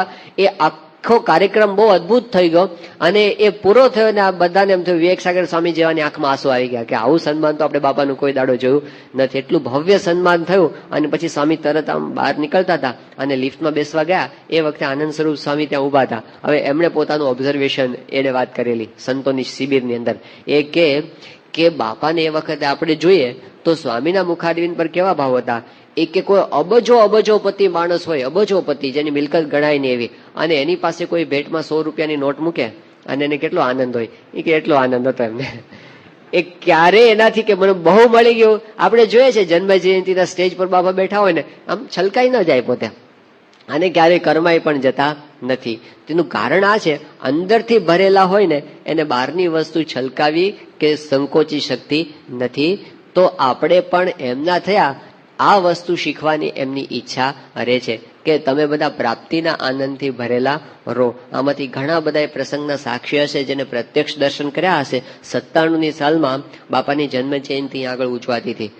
તારીખ અને તિથિ બંને ભેગા થતા હતા. 7મી ડિસેમ્બર પણ હતી, માક્ષર સુદ આઠમ પણ હતી. અને અહીં આગળ જ આપણે મંદિરની આગળનું પેલું આગળનો ભાગ છે ને, બંને બાજુ પેલું જે હાથીની બંને બાજુ પેલું જે પગથિયા છે, અને પગથિયા ઉપર આખી ફૂલની ના વચ્ચેના ભાગમાં ફૂલની આખી આમ ચાદર જેવું કર્યું હતું, અને શતમ જીવ શરદહન એવું બધું સરસ સૂત્રો લખ્યા હતા. સ્વામીશ્રીની સ્વાગત સભા ત્યાં હતી. બાપા પધાર્યા, ઠાકોરજીના દર્શન કરીને સીધા આગળના ભાગમાં આવ્યા. હરિભક્તો બધા ત્યાં આગળ ગોઠવાઈ ગયા હતા. અને એ વખતે સ્વામીશ્રીએ જે વાત કરીને યાદ છે, સ્વામી આ જ વાત કરી હતી, ભાગ્ય જાગ્યા રે આજ જાણવા. એ કીર્તન ગાઈને સ્વામી વાત કરી. સ્વામી કે આપણે બધાનું કલ્યાણ નિશ્ચિત છે, આપણે અક્ષરધામમાં બેસી ગયા છે, આપણને કોણ મળ્યા છે એમ કરીને સ્વામીએ પોતે પ્રાપ્તિની અદભુત વાત કરી. સ્વામી કે હવે આપણે કાંઈ બાકી નથી, જે કાંઈ પામવાનું છે એ બધું આપણને મળી ગયું છે. તો દેહ મૂકીને જેને પામવા છે એ દેહ છતાં આપણને મળી ગયા. એ પ્રાપ્તિની વાત એમણે આપણને સમજાવી છે. એટલે વિચાર, પછી વિશ્વાસ, અને પછી આવે છે આ વિચાર, એ કૃતાર્થપણાનો વિચાર. એના માટે આપણે દિવસમાં અમુક સમય નિશ્ચિત કરવો જ જોઈએ. ક્યારે કરવો આ વિચાર એવું આપણને થાય તો અમુક સમય તો આપણા દિવસમાં નિશ્ચિત હોય છે, જે આપણે ભક્તિ કરીએ છીએ. સવારે પૂજા આપણે રોજ કરવાના છીએ, કે નિયમ પ્રમાણે આમ જોઈએ તો આપણે રોજ 2 સમયની આરતી તો કરતા જ હોઈએ છીએ. ટ્રાવેલિંગમાં હોય તો ટ્રાવેલિંગમાં કરી લેવાની હોય, જ્યાં હોઈએ ત્યાં. તો આપણી ભક્તિ સંબંધી જે કોઈ ક્રિયા છે, પૂજા હોય, આરતી હોય, ઘણા બધા હરિભક્તો ચેષ્ટા પણ કરે છે. કેટલાક હરિભક્તો દિવસ દરમિયાન માનસી પૂજા પણ કરે છે. તો જે કોઈ ભક્તિ સંબંધી ક્રિયા હોય એની પહેલા બહુ ઝાઝો સમય નહીં, 1 કે 2 મિનિટ, 1 કે 2 મિનિટ જો આ વિચાર એની સાથે આપણે જોડી દઈએ તો મહારાજે વચનામૃતમાં ભક્તિની જ્યાં જ્યાં વાત કરી ને ત્યાં મહાત્મ્ય સહિત ભક્તિની વાત કરી છે. એ મહાત્મ્ય સહિત ભક્તિનો આખો રંગ જુદો છે, એનો આખો સ્વાદ જુદો છે. મહારાજે એવું કીધું કે કોઈ 10 વર્ષની કન્યાને જો ક્ષય રોગ થયો હોય તો એ જુવાન થતા પહેલા મરી જાય. એ મહિમા વગરની ભક્તિ છે ને ક્ષય રોગ વાળી છે. મહિમા સહિતની ભક્તિ છે એનો મહિમા છે. એટલે મહારાજે સારંગપુરના 5મામાં એવું કીધું, મહાત્મા સહિત ભક્તિ હોય તો શ્રદ્ધા આવી જાય, વિશ્વાસે આવી જાય, પ્રીતિ આવી જાય, બધું એની પાછળ આવવાનું છે. મહિમા જો હોય તો ભક્તિ તો આપણે કરીએ છીએ, ભક્તિની સાથે મહિમાની શેડ એ આપણે જો આગળ જોડી દઈએ ને તો આપણી ભક્તિનું ક્વોલિટી બહુ વધી જાય. જે કંઈ કરીએ છીએ ને એની ક્વોલિટી ઘણી બધી ઉચ્ચ કક્ષાની થઈ જાય. એટલે એક ટેવ આપણે એ પાડી, આમાં બહુ જાજો સમય ન જાય. અત્યારે આપણે તો કથા આપણે 5 દિવસ ચાલી, વિચાર, વિશ્વાસ અને વિચારની કથા 5 દિવસ ચાલી, પણ એના અનુસંધાનમાં 5 દિવસ ન જાય. એમાં તો આપણે વિચાર કરીએ કે બાપાનું જીવન કેટલું પ્યોર છે. એમાં કઈ બધા પ્રસંગો યાદ કરવાની જરૂર નથી, પણ આપણે ખાલી એની અનુભૂતિ કરીએ અને આપણું સાક્ષી કબૂલે કે સ્વામીશ્રી ખરેખર પ્યોર છે, એટલે વિચારનું સ્ટેપ પૂરું. એ 20 સેકન્ડમાં પણ થઈ શકે. પછી વિશ્વાસ કે સ્વામી જે બોલે પરમ સત્ય છે. અને સ્વામી આપણને કીધું છે શ્રીજી મહારાજ સર્વોપરી ભગવાન છે, ગુણાસ્વામી અક્ષર બ્રહ્મ છે. એ બંને આપણને સ્વામી બાપા દ્વારા સાક્ષાત મળ્યા છે અને એમણે મને કલ્યાણનો કોળ આપ્યો છે. મારું કલ્યાણ નિશ્ચિત થઈ ગયું છે. આ વિશ્વાસ. અને ત્રીજો વિચારનું સ્ટેપ પાછું આવે. એમાં શું આવ્યું કે હું કૃતાર્થ થઈ ગયો છું, હું ધન્ય થઈ ગયો છું, મારે કાંઈ જ બાકી નથી, આ દુનિયામાં ભાગ્યશાળી મારા જેવો બીજો કોઈ જ નથી. એ આનંદની અનુભૂતિ કરવાની છે. આ ત્રીજું પગથિયું છે વિચાર, વિશ્વાસ અને વિચાર. આ 1 મિનિટમાં પણ થઈ શકે, 1 જ મિનિટમાં થઈ શકે, પણ એને દિવસમાં વારંવાર આપણે ઘૂંટતા રહીએ, વારંવાર સંભાળતા રહીએ તો જીવનમાં આપણને ક્યારેય કોઈ પ્રકારનું દુઃખ અડી શકે નહીં. પેલા ડોસા ભગત આમ સૂકો રોટલો ખાતા હતા, તે કોઈએ કીધું કે અરે ભગત તમે હાવ લુખું ખાવ છો? અરે લુખા ખાય તો હરામ ખાય, અમે તો ભગવાનને સંભાળીને ખાય છે. અને પેલો જે આમ શેરે શેર ઘીના માલપુડા જમતો હોય ને તો એને તો અંદરમાં તો ઉદાસીનતા જ હોય, બીજો જે હોય એને. એટલે આપણને પદાર્થોથી જેમ આપણે સુખ માન્યું છે એ ખોટી વાત છે. પરિસ્થિતિ માણસને સુખી કે દુઃખી કરી શકતી નથી. આપણું જ્ઞાન આપણને સુખી કે દુઃખી કરી શકે છે. તો સવળું જે જ્ઞાન છે એમાં પહેલી વાત આપણે આ શીખ્યા કે આપણે ભગવાન અને સંતને જેમ છે એમ સમજવાના છે, આપણા ગુરુને આપણે જેમ છે એમ સમજવાના છે. એનું નામ છે પ્રાપ્તિનો વિચાર. હવે આપણે બીજા જ્ઞાન ઉપર આવીએ કે પહેલું ભગવાનને જેમ છે એમ સમજવા, સંતને જેમ છે એમ સમજવા. બીજું જ્ઞાન છે પોતાને જેમ છે તેમ સમજવાનું છે. આપણે પોતાને ઓછામાં ઓછું સમજીએ છીએ. મહારાજે પ્રથમના 20મા વચનમાં પોતે પ્રશ્ન ઉભો કર્યો, અજ્ઞાનીમાં અજ્ઞાની કોણ છે? ઘેલામાં ઘેલો કોણ છે? મૂરખમાં મૂરખ કોણ છે? નીચમાં નીચ કોણ છે? આપણે પોતાને કોઈ દિવસ આમાં મૂકવા તૈયાર થઈએ નહીં, પણ મહારાજે લક્ષણો બતાવી દીધા કે જો આ લક્ષણ આપણી અંદર બેસતા હોય તો આપણે એ 4 ડિગ્રી લાગે છે. અને મહારાજે કીધું કે આ જીવ રૂપને જુએ છે અને કુરૂપને જુએ છે. આપણે જોઈએ છે, બીજાનું જોઈએ અને પોતાનું જોઈએ. હરતા ફરતા આપણે બીજાનું રૂપ કુરૂપ જોઈએ, અરીસામાં જઈએ ત્યારે પોતાનું રૂપ કુરૂપ જોઈએ. હું કેટલો રૂપવાન છું ને કેટલો કુરૂપવાન છું, સવારમાં 10 મિનિટ તો એમાં જ કાઢીએ. તો રૂપને જુએ છે અને કુરૂપને જુએ છે, બાળ, યૌવન અને વૃદ્ધપણાને જુએ છે. એવા અનંત પ્રકારના પદાર્થને જુએ છે, પણ જોનારો પોતે પોતાને જોતો નથી. પછી મહારાજે કીધું કે પંચ ઇન્દ્રિયો દ્વારે બધા વિષયના સુખને લે છે, ભોગવે છે, પણ પોતે પોતાના સુખને ભોગવતો નથી, પોતે પોતાના રૂપને જોતો નથી. એ અજ્ઞાનીમાં અજ્ઞાની, ઘેલામાં ઘેલો, મૂર્ખમાં મૂર્ખ, નીચમાં નીચ. ગોપાળાનંદ સ્વામીએ આ પ્રથમના 20મા વચનામૃતનું નિરૂપણ અમદાવાદની સભામાં કર્યું. અને એ વખતે ત્યાંના વડીલ સંત હતા સર્વનિવાસાનંદ સ્વામી. એમના નિરૂપણ સાંભળ્યું, કથા પૂરી થઈને સીધા ગોપાળાનંદ સ્વામી પાસે ગયા અને સ્વામીને કે સ્વામી, આ બધી ઉપમાઓ મને લાગુ પડે છે. આપણે શું કરીએ છીએ કથાની અંદર, કોને લાગુ પડે છે એ જોઈએ. એમણે કીધું કે સ્વામી, આ બધી ઉપમાઓ મને લાગુ પડે છે, મને તમે જ્ઞાન આપો. ગોપાળાનંદ સ્વામીએ કીધું કે મારી સાથે હાલો વડતાલ, તમને આ જ્ઞાન હું આપું.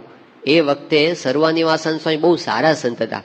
એટલે અયોધ્યા પ્રસાદજી મહારાજને જયારે ખબર પડી કે આ સંત વડતાલ, અમદાવાદ દેશમાંથી વડતાલ જતા રહે છે, એટલે એમને બોલાવ્યા અને કીધું કે સ્વામી તમે ના જશો, હું તમને મહંત બનાવું, સદગુરુનો ગાદી તકિયો આપું અને 20 જોડ મહારાજના ચરણારવિંદ આપું, પ્રસાદીની વસ્તુ આપું, પણ તમે અમદાવાદમાં રહો.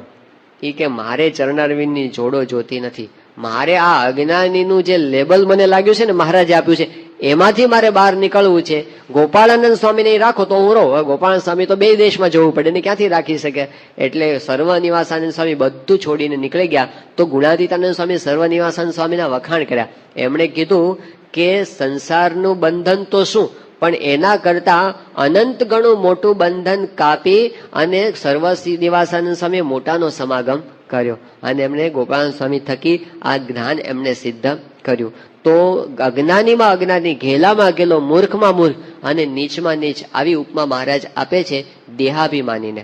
આ વાત એ બહુ મહત્વની છે આપણા માટે, કારણ કે મહારાજે જે કઈ વાત કરીને સૌથી વધારે સ્વરૂપ નિષ્ઠાની વાત કરી. આપણે જે પહેલા સાંભળીએ વચનામૃતમાં સ્વરૂપ નિષ્ઠાની વાત સૌથી વધારે છે, પણ તરત બીજા નંબરે કોઈ વાત આવતી હોય ને તો એ આત્મનિષ્ઠાની વાત છે, આત્મવિચારની વાત છે. એને ખૂબ મહત્વ મહારાજે આપ્યું. ગુણાતીતાનંદ સ્વામીએ પણ એટલું બધું આપ્યું. તમે સ્વામીની વાત વાંચો, નિજાત્માનમ બ્રહ્મરૂપમ આવ્યું જ હોય થોડી થોડી વારે, તો એમણે ઉપદેશ ગુણાતીતાનંદ સ્વામીએ પણ એટલો જ આપ્યો. અને શાસ્ત્રીજી મહારાજ એમણે જે અક્ષર પુરુષોત્તમ ઉપાસનાનું પ્રવર્તન કર્યું એનો પાયો પણ આ જ છે.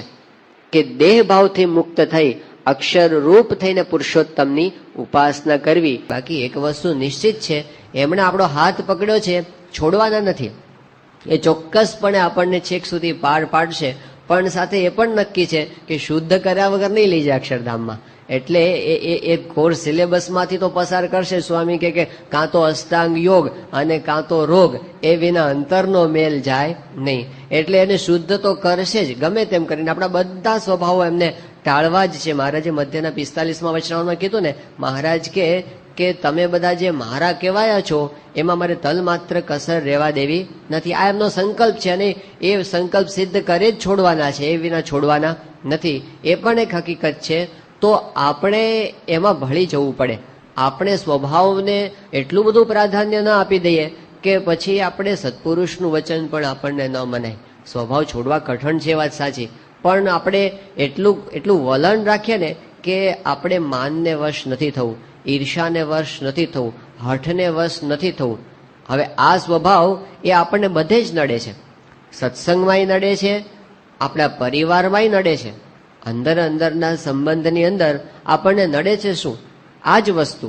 એટલે આપણો સત્સંગ એટલે ખાલી એવું નથી કે આપણે મંદિરે દર્શન કરવા ગયા કે કથા સાંભળવા બેઠા એટલો જ સત્સંગ એવું નથી, કે પછી આપણે ઘરે સવારમાં પૂજા કરી એટલો જ સમય ભક્તિ કે સત્સંગ એવું નથી, એટલી જ આધ્યાત્મિક સાધના નથી. પણ આપણે આપણા પરિવારના સભ્યો સાથે કઈ રીતે વર્તીએ છીએ એ પણ આપણી આધ્યાત્મિક પ્રગતિની નિશાની છે. આપણે આપણા વ્યવસાયમાં કઈ રીતે વર્તીએ છીએ, આપણા મિત્રો સાથે કઈ રીતે વર્તીએ છીએ, અને સત્સંગની અંદર આપણા મંડળમાં બીજાની સાથે કઈ રીતે વર્તીએ છીએ, ક્યાં ક્યાં આપણું માન, આપણી ઈર્ષા, આપણા સ્વભાવો એ આપણને આડા આવે છે. આ બધું મહારાજ તો જાહેરમાં અંતરદ્રષ્ટિ કરાવતા, જાહેરમાં, અને બોલાવતા પાછા. મહારાજે મોટાને પૂછ્યું છે ને, બ્રહ્માનંદ સ્વામીને અને શુકાનંદ સ્વામીને અને સુરા ખાચરને જાહેરમાં પૂછ્યું, તમને કયો સ્વભાવ નડે છે બોલો. એટલે ઊભા થઈને બોલવાનું કે મહારાજ માનને ઈર્ષા બહુ નડે છે. આવું બોલ્યા, સામેથી પોતે કીધું.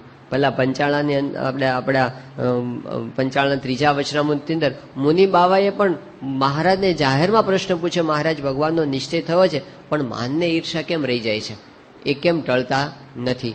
તો એવા જે કાંઈ સ્વભાવ આપણને પોતાને નડે છે, આ સ્વભાવ આપણને દુઃખી કરે છે. કોઈ બહારથી આપણને દુઃખી કરી શકતું નથી. આ સત્સંગની અંદર નહીં, અને ઘરની અંદર એ નહીં, ને દુનિયાની અંદર પણ નહીં. આપણને કદાચ એવું લાગતું હોય કે આ વ્યક્તિ મને દુઃખ દે છે, ખોટી વાત છે. એવું કોઈ દિવસ બનતું નથી. તો આપણે સત્પુરુષને આપણા કરતા ઘણા વિપરીત સંજોગો આવ્યા છે, પણ એ દુઃખી થયા નથી. યોગી બાપા દુઃખી નથી થયા, શાસ્ત્રીજીમાં દુઃખી નથી થયા, ભગતજીમાં દુઃખી નથી થયા. આમ હાથ પકડીને મંદિરની બહાર કાઢી દીધા, સંસ્થાની બહાર કાઢી મૂક્યા, અને આમ ઝેર આપ્યા એમને, તોય ભગતજી દુઃખી થયા જ નથી. એ શું સમજાવે છે કે બહારની પરિસ્થિતિ આપણા હાથમાં નથી, પણ આપણે સુખી થવું કે દુઃખી થવું એ તો આપણા હાથમાં છે. એ આપણા હાથમાં છે. દુનિયાની એક પણ વ્યક્તિ કે એક પણ પરિસ્થિતિના હાથમાં આપણે આપણું સુખ કે આપણું દુઃખ આપી દેવાની જરૂર નથી. કોઈક 2 શબ્દો બોલે ને આપણે દુઃખી થઈ જઈએ, એના હાથમાં આપણે શું કામ લગામ મારી કે આપણને દુઃખી કરી શકે? યોગી મહારાજને જિંદગીમાં કોઈ દુઃખી કરી જ ના શકે, કોઈની તાકાત જ નથી કે એમને દુઃખી કરી શકે. પણ આપણે એવા દેહભાવમાં આવ્યા કે કોઈક કંઈક બોલે તો આપણે દુઃખી થઈ જઈએ છીએ. તો એ વાંક પરિસ્થિતિનો નથી, એ વાંક આપણો પોતાનો છે. એના ઉપર આપણે આવવું પડશે, અને એ સુધારવા માટે આ સમજણ છે. એમાં બહારની વસ્તુ આપણને કામ નહીં લાગે. બધા બહારના જેટલા વિચારો છે ને, બધા પોઝિટિવ થિંકિંગ વગેરે, એ બધા આની પાછળ ઢીલા પડી જાય છે. માયાનું બળ એવું છે ને, એકેય વિચાર ત્યાં ટકે એવો નથી. બધું આમ આપણને તરત જ પાછા દુઃખી કરી નાખે. આવા મોટા પોઝિટિવ થિંકિંગની વાત કરનારા પેલા ડેલ કાર્નેગીએ પુસ્તક લખ્યા છે કેટલા બધા, how to win friends and influence people નામનું પુસ્તક લખ્યું, અને બહુ પ્રસિદ્ધ થયા પોતે. એને ગુજરાતી ભાષામાં એનો અનુવાદ થયો છે, જિંદગી જીતવાની જડીબુટ્ટી, એ પુસ્તક એમણે લખ્યું છે, અને આખી દુનિયામાં પ્રસિદ્ધ થયા પોતે. પછી તો એમણે એટલા બધા પુસ્તકો લખ્યા સેલ્ફ કોન્ફિડન્સને ડેવલપ કરવા માટે, how to improve self confidence, એના ઉપર એમણે પુસ્તકો લખ્યા. પછી how to stop worrying and start living, ચિંતા મુક્ત થઈને કેવી રીતે જીવન જીવવું, એના ઉપર એને પુસ્તકો લખ્યા. પણ 27મા માળેથી કૂદીને આત્મહત્યા કરી. તો કેવું એ જુદી વસ્તુ છે, આવા પુસ્તકો લખવા એ જુદી વસ્તુ છે, સેમિનાર આપવા જુદી વસ્તુ છે, અને જીવનમાં સાચા અર્થમાં સ્થિરતા પ્રાપ્ત કરવી એ તો આધ્યાત્મિકતા છે, અને એ તો આત્મા અને પરમાત્માનું જ્ઞાન છે. ગુણાતીતાનંદ સ્વામીએ તો કહી દીધું કે નિજાત્માનમ બ્રહ્મરૂપમનો કેટલો મહિમા કીધો સ્વામી, કે મહાપ્રલયના અગ્નિમાં પણ વાસના બળી નહીં. એને ટાળવાનો તો એક જ ઉપાય છે, નિજાત્માનમ બ્રહ્મરૂપમ. પછી સ્વામી કે જ્યાં સુધી પોતાને પુરુષ મનાશે ત્યાં સુધી એને સ્ત્રી જોશે, અને જ્યાં સુધી પોતાને સ્ત્રી મનાશે ત્યાં સુધી એને પુરુષ જોશે. એમાંથી છૂટવાનો મહારાજે એક જ ઉપાય લખ્યો છે, નિજાત્માનમ બ્રહ્મરૂપમ. એટલે વાસનાના મૂળ જે ઊંડા ઊંડા આપણા અનંત જન્મના પડ્યા છે એને કાઢીને આપણે બ્રહ્મરૂપ થવાનું છે, અને મહારાજના સુખનો અનુભવ દેહ છતાં કરવાનો છે. આ બધું દેહ મૂકીને આપણે કરશું એમ નહીં, પણ છતી દેહે આપણને આ બધું આપણે ત્યાં કહે છે ને કે બધું રોકડું છે. તો મહારાજ સ્વામી બાપા ઘણી વખત આ વાત કરે છે, સ્વામી કે બધું રોકડું છે અને ધર્માદોય રોકડો લઈએ છે તો પછી કલ્યાણ કઈ ઉદાર હોય નહીં. આ દેહ છતાં એ બધું જ એ કરાવી શકે એમ છે ને કરાવવા માગે છે, બસ આપણો સહકાર એમને જોઈએ છે. એટલે આ 6 પગથિયાની અંદર એમણે આત્મવિચાર બતાવ્યો. પહેલા મહિમાનો વિચાર કરવો, બીજું સત્પુરુષના વચને દેહ આત્મા જુદા સમજવા, ત્રીજું દેહ અને આત્માના લક્ષણોને જુદા વિચારવા કે દેહ નાશવંત છે ને આત્મા અવિનાશી છે, ચોથું કે આત્માની અક્ષર બ્રહ્મ સાથે એકતા કરવી, પાંચમું એની અંદર પુરુષોત્તમ નારાયણ બિરાજમાન છે એમ માનવું, અને છઠ્ઠું એના અનંત સુખનો પણ વિચાર કરવો. આ મનન ભાગ થયો. અને મનન થયા પછી શું આવે? નિધિધ્યાસ. નિધિધ્યાસ એટલે વારંવાર કરવું. એકવાર આપણે સમજી લીધું અને આપણને એવું લાગ્યું કે ના હું જુદો જ છું દેહથી, એવું આપણને મનાયું, પણ એક વખત નહીં, એને વારંવાર સંભાળવું નિધિધ્યાસ. અને એ વાત મહારાજે અંત્યના 39મા વચનામૃતની અંદર કરી છે. મહારાજ કે આત્મા અને પરમાત્માના જ્ઞાનની વાત સાંભળી અને એનો વેગ લગાડી દેવો. વેગ, અને કેવી રીતે વેગ લગાડવો એનું ઉદાહરણ આપ્યું છે. મહારાજ કે કોઈ અતિશય શૂરવીર અને આકરો માણસ હોય, આમ શૂરવીર અને આકરો માણસ એટલું એને આમ બોલાવ્યો ન થાય, આમ ક્યાં બેઠા છો ને કે કહેતા ઉભો થઈ જાઓ, અરે ભાઈ કાંઈ નહીં, ખાલી એમ જ કીધું છે મજામાં છો ને, બીજું કંઈ તમને ડિસ્ટર્બ નથી કરવા મારે, આ તમારો છોકરો છે, તારો હોય તો લઈ જા. અરે ભાઈ આવો બોલાવ્યો ન થાય, અને આકરો માણસ કહેવાય, આમ તપેલા જ હોય કાયમ. તો કોઈ શૂરવીર અને આકરો માણસ હોય, અમથો તપી જતો હોય, પણ એવો જે માણસ હોય ને પછી મહારાજ કે કોઈ એનો દુશ્મન હોય એ એના ભાઈને મારી નાખે, પછી એના બાપને મારી નાખે, ખૂને જ કરી નાખે, પછી એનો ગામ ગરાસ બધો લૂંટી લે, બધું એને હાવ હાથે પગે કરી નાખે, પછી એના બૈરાને ઉપાડી જાય, એની માને લઈને મુસલમાનને આપી દે. હવે આટલું બધું કરે જ્યારે કોઈ એનો શત્રુ, પછી મહારાજ કે એને શાંતિથી આમ ખાવાનું ભાવે, એને રાત્રે સુવે તો ઊંઘ આવે?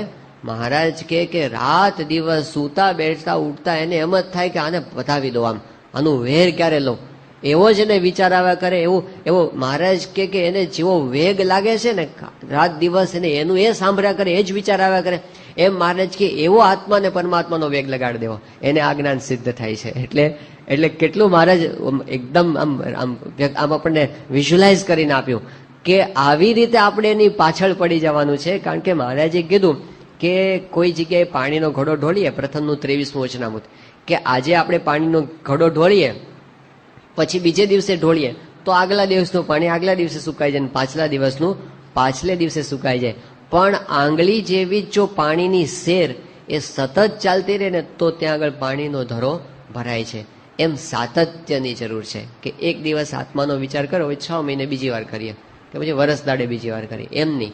સાતત્ય, નિયમિતતા, રોજ, અને જેટલું વધારે બની શકે એટલો વધારે સમય એના અનુસંધાન સાથે.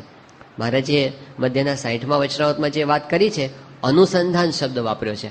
અનુસંધાન એટલે જાણપણું. આપણે એકવાર વિચાર કરીએ પણ પાછું ભૂલી જવાય એવું નહીં, પણ અનુસંધાન કે આત્મા અને પરમાત્માનું અનુસંધાન જો આપણને રહેવા માંડે તો પછી આપણને સમાસ બહુ થાય. મહારાજ કે દેહે કરીને ક્રિયા કરે, સ્વામીએ કીધું, એટલે પોતાનું રૂપ જુદું સમજીને ભજન કરે તો બહુ સમાસ થાય, પણ ક્રિયારૂપ થઈને તેમાં ભળી જાય તો ઠીક નહીં. એટલે એક આપણને પોતાના સ્વરૂપના જ્ઞાનની અંદર આ આત્મવિચારની વાત એ શ્રીજી મહારાજ આપણને બહુ સુંદર રીતે સમજાવી છે. અને આપણે પ્રામાણિકતાપૂર્વક કહી શકીએ, કોઈ તટસ્થતાથી જેટલા કાંઈ આધ્યાત્મિક ગ્રંથો છે એનો અભ્યાસ કરે, જેટલા કાંઈ અત્યારે આપણને પ્રાપ્ત થાય છે, વચનામૃત જેવું શુદ્ધ માર્ગદર્શન એ ખરેખર આપણને ક્યાંય મળે એમ નથી. આપણે એવું નથી કે વચનામૃતના આપણે ઉપાસક છીએ અને આપણા ઈષ્ટદેવનો ગ્રંથ છે એટલે કહીએ છીએ, પણ ખરેખર આ વાસ્તવિકતા છે. આત્માની વાતો બહારે પણ ઘણી બધી થાય છે, પણ જે રીતે મહારાજનું આવું માર્ગદર્શન છે, બ્રહ્મરૂપ થઈને પરબ્રહ્મની ભક્તિ થવાનું, એવું આપણને બીજે ક્યાંય જોવા મળતું નથી. તો એટલી વાત એ શ્રીજી મહારાજ આપણને આત્મવિચારની અંદર સમજાવે છે. હવે આપણે ત્રીજા જ્ઞાન ઉપર આવીએ છીએ. પહેલું જ્ઞાન હતું ભગવાનને જેમ છે એમ સમજવા, બીજું છે એ આત્માને એટલે કે પોતાને જેમ છે એમ સમજવું, અને હવે આવે છે આ જગતને જેમ છે તેમ સમજવું. આ ત્રીજું જ્ઞાન છે. જગતને જેમ છે એમ સમજવું એને આપણે કહીએ છીએ સાંખ્ય વિચાર. આ જગત આપણને જે દેખાય છે ને, તો કઈ દ્રષ્ટિથી આપણે જોઈએ છે, દ્રષ્ટિના ભેદ છે. કોઈ માણસ આમ એક આ હાથને જુએ આમ, તો એને શું દેખાય? આમ એને કે વર્ણન કરો હાથમાં, તો એને એવું જ દેખાય કે આ લાંબો છે કે ટૂંકો છે કે જાડો છે કે પાતળો છે કે કાળો છે કે ધોળો છે, આટલું દેખાય. આમ 6 વાક્યમાં બધું પૂરું થઈ જાય કે આ હાથમાં બીજું કાંઈ એને દેખાય નહીં. પણ આ જ હાથને જો કોઈ ડોક્ટર જુએ, તો એને ડોક્ટરમાં પણ ઓર્થોપેડિક હોય, તો એને બધા હાડકા દેખાય કે અહીંયા આ છે, અહીંયા આ છે, આ છે. એને બધાના નામ સહિત ખબર હોય કે આટલા આટલા હાડકા છે ને, આ અહીંયા આવી રીતે ગોઠવાયેલું છે, એ એને દેખાય. આપણને આમાં હાડકા દેખાય નહીં, પણ એની પાસે દ્રષ્ટિ છે તો એને એમાં હાડકા દેખાય. પણ પછી કોઈ ન્યુરોલોજીસ્ટ જુએ ડોક્ટરની અંદર પણ, તો એને બધા પેલા આપણી નર્વસ સિસ્ટમના જે બધા પેલા હોય ને આપણી નર્વ્સ, એ બધી એને દેખાય આની અંદર કે અહીંથી આમ આ નર્વ અહીંથી આવી ગઈ, અહીંથી આવી ગઈ, અહીં ગઈ, એ બધું એને દેખાય. પણ પછી કોઈક જ્યોતિષ જુએ તો કે 8મો ચંદ્રમાન, 9મો બ્રહ્માંડ, 12મો, એવું બધું એને દેખાય. બધું એને બધા એની અંદર બધા ગ્રહો દેખાય બધા કે આનું આમ છે ને આ રેખા છે ને આ રેખા છે ને. તો એક જોરદાર જુદા છે એક જ હાથને. અને આ હાથ હોય અને જોઈને પછી એમ કે આપણને વ્યક્તિ બોલે ને એના પરથી આપણને ખબર પડે. એટલે એ હાથ જોઈને આપણા જેવો કોઈ સાધારણ માણસ કે તમારો હાથ બહુ સારો છે, સારો છે એટલે કદાચ બહુ તો શું હોય કે હાથ બહુ એને સારો એટલે દેખાવમાં સારો લાગે હોય. પણ પછી કોઈ આમ તબલા શીખવનાર શિક્ષક હોય અને પછી એમ કે તમારો હાથ બહુ સારો છે, તો શું સમજવાનું? હાથમાં તમારો તા આવે છે ને એ બહુ વ્યવસ્થિત આવે છે, એટલે તમારો હાથ બહુ સારો છે. એટલે અક્ષરે સ્વામી કે હાથ બહુ સારો છે એટલે સમજવાનું કે હાર્મોનિયમ સારું વગાડી શકો છો, એવું સમજવાનું. પણ પછી અમારે બ્રહ્મતીર્થ સ્વામી સંતોને રસોઈ શીખવાડે છે અને કે તમારો હાથ બહુ સારો છે, એટલે શું સમજવાનું? કે તમારું જે બધા મસાલા છે ને બધા માપમાં પડે છે બધા, એટલે તમારો હાથ બહુ સારો છે, એનો અર્થ એવો સમજવાનો. જ્યોતિષી કે તમારો હાથ બહુ સારો છે એટલે શું સમજવાનું? કે તમારી કુંડળી ને બધું આમ બહુ વ્યવસ્થિત છે બધું, અને તમારા ભાગ્ય રેખાઓ બધી સારી છે, એવું સમજવાનું. કોઈ ચિત્રકારમાં નારાયણ મુનિ સ્વામી એમ કે તમારો હાથ બહુ સારો છે એટલે સમજવાનું કે હવે એ પોતે ચિત્રકામની રીતે એ પોતે જુએ છે. અને કોઈ લેખક કે તમારો હાથ બહુ સારો છે તો સમજવાનું કે લેખનની રીતે આપણને કહે છે. અને કોઈ આપણે પેલા વ્યાયામ શાળાના શિક્ષક હોય ને જે પેલું બોક્સિંગ શીખવતો તમારો હાથ બહુ સારો છે એટલે તમારો પંચ જોરદાર પડે છે, તમારો હાથ બહુ સારો છે એટલે એવું સમજવાનું. તો દ્રષ્ટિએ ફેર છે ને, વાક્ય તો એક હરખું જ આપણને દેખાય છે, પણ પાછળ જોનારની દ્રષ્ટિ આખી જુદી છે. એમ આપણે આ આંખે કરીને જોઈએ છીએ, પણ ગુણાતીતાનંદ સ્વામી કીધું સાંખ્ય એક આંખ છે. સાંખ્ય એક જુદા પ્રકારની આંખ છે, અને એ આંખથી જોવાની દ્રષ્ટિ આપણે કેળવવી પડે છે. એ આંખથી આપણે જોતા શીખવું પડે છે કે જગત આપણે જે જોઈએ છે હકીકતમાં છે શું. જે સત્પુરુષ જે દ્રષ્ટિથી જુએ છે એ દ્રષ્ટિથી આપણે એને જોતા શીખવાનું છે. આપણને જે ભાત દેખીને આપણે ભૂલી જઈએ છીએ ને, જે મુક્તાનંદ સ્વામીએ શું કીધું, અનુભવી આનંદમાં બ્રહ્મરસના ભોગી, એના 3જા પદની અંદર જે મુક્તાનંદ સ્વામીએ વાત કરી કે જે સત્પુરુષ છે, અનુભવી પુરુષ છે, એને બધે ભગવાન દેખાય છે, પણ પછી શું છે બીજી પંક્તિમાં લખ્યું, ભાત દેખી ભૂલે નહીં અનુભવ ઉજાસે રે. ભાત એટલે આપણે છે ને અંજાઈ જઈએ છીએ. આ જગતના રૂપ રંગની અંદર આપણે અંજાઈ જઈએ છીએ. આ જગતના તાલમેલની અંદર આપણે અંજાઈ જઈએ છીએ, અને જેવું વાતાવરણ એવા રવાડે આપણે ચડી જઈએ છીએ, તરત ને તરત આપણે એમાં લેવાઈ જઈએ છીએ. ઘણી વખત કોઈક વાત થતી હોય તો વાતના રવાડે આપણે ચડી જઈએ, કંઈ આપણે બહુ જાજો વિચાર કરતા નથી.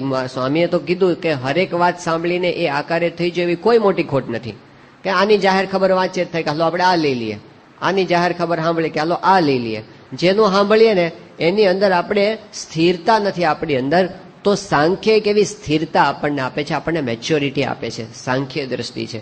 એટલે ગુણાતીતાનંદ સ્વામીએ તો એટલું બધું કીધું, સ્વામી કે સાંખ્ય વિના અડધો સત્સંગ કહેવાય. જે આપણે કરીએ છીએ ને બીજો બધો સત્સંગ, એને યોગનો સત્સંગ અડધો બતાવ્યો, અને સાંખ્ય છે એ વિના અડધો સત્સંગ ગુણાતીતાનંદ સ્વામી પહેલા પ્રકરણની બીજી વાતની અંદર આપણને કીધો છે. તો એ સત્સંગને પણ આપણે શીખવાનો છે. આ સત્સંગની અંદર રહીને શિવલાલ શેઠ સાંખ્ય વિચાર શીખ્યા હતા, અને પેલા ગુણાતીત ગોપાળાનંદ સ્વામી પાસે જે આવ્યા હતા આપણે સદાશિવભાઈ, સાંખ્ય વિચાર શીખ્યા.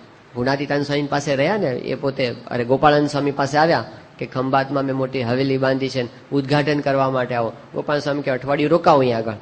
એ અઠવાડિયું રોકાણા દરમિયાન ગોપાલ સ્વામી એમને જે કથા કરી, જગત નાશવંત છે ને કાંઈ રહ્યું નથી, કોઈનું રહ્યું નથી ને આપણું રહેવાનું નથી, એવી બધી વાતો કરી એમને.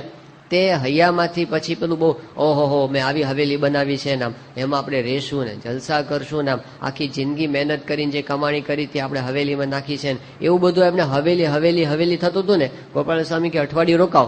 એમાં જે દ્રષ્ટિ આપી ને પછી શું થયું, અઠવાડિયા પછી કાગળ આવ્યો, હવેલી બળી ગઈ, નવી હવેલી બળી ગઈ. હવે એ વખતે કઈ ઇન્સ્યોરન્સ કંપનીઓ હતી નહીં કઈ કે આપણે બળી જાય તો પછી વીમો બધો પાકી, એવું કઈ હતું નહીં. બળી ગઈ એટલે ગયું, બધું ગયું. તે ગોપાળાનંદ સ્વામી બેઠા હતા ને પછી સ્વામી ગોપાળાનંદ સ્વામીના હાથમાં કાગળ આવ્યો અને સ્વામીએ સદાશિવભાઈને આપ્યો. એમણે વાંચ્યો. એમણે કીધું, સ્વામી જો અઠવાડિયા પહેલા આવું થયું હોત ને તો હવેલીની ભેગો હું પણ બળી જાત, હું પણ જાત. પણ આ જે તમે મને દ્રષ્ટિ આપીને સત્સંગ કરીને પણ આપણે આવી દ્રષ્ટિ કેળવીએ ને તો આપણી સ્થિરતા સાચી. બાકી ગોપાળાનંદ સ્વામીનો જ પ્રસંગ છે કે એક હરિભક્ત રોજ કથા, સવારની કથામાં રોજ આવે, રોજ, અને 6 મહિના સુધી પાછા રેગ્યુલર આમ ટાઈમસર આવી જાય. પછી એક દિવસ કે સ્વામી મારે મળવું છે, સવારની કથા પછી આવ્યા સ્વામી પાસે, અને પછી સ્વામી કે શું થયું, ત્યાં તો આંખમાંથી આંસુની ધારા ચાલી અને ધ્રુસકે રડી પડ્યા. તે સ્વામી કે શું થયું, એ કે સ્વામી મારી બકરી મરી ગઈ. તે આ વાત સાંભળીને ગોપાલ સ્વામીએ પોક મૂકી. તે એને રડતા જોઈને ઓલો છાનો રહી ગયો કે સ્વામી તમે શું કામ રડો છો? સ્વામી કે હું એટલા માટે રડું છું, 6 મહિના સુધી મારી કથા સાંભળી તેમ છતાં આટલી અસર ન થઈ, તે એનું મને રડવું આવે છે.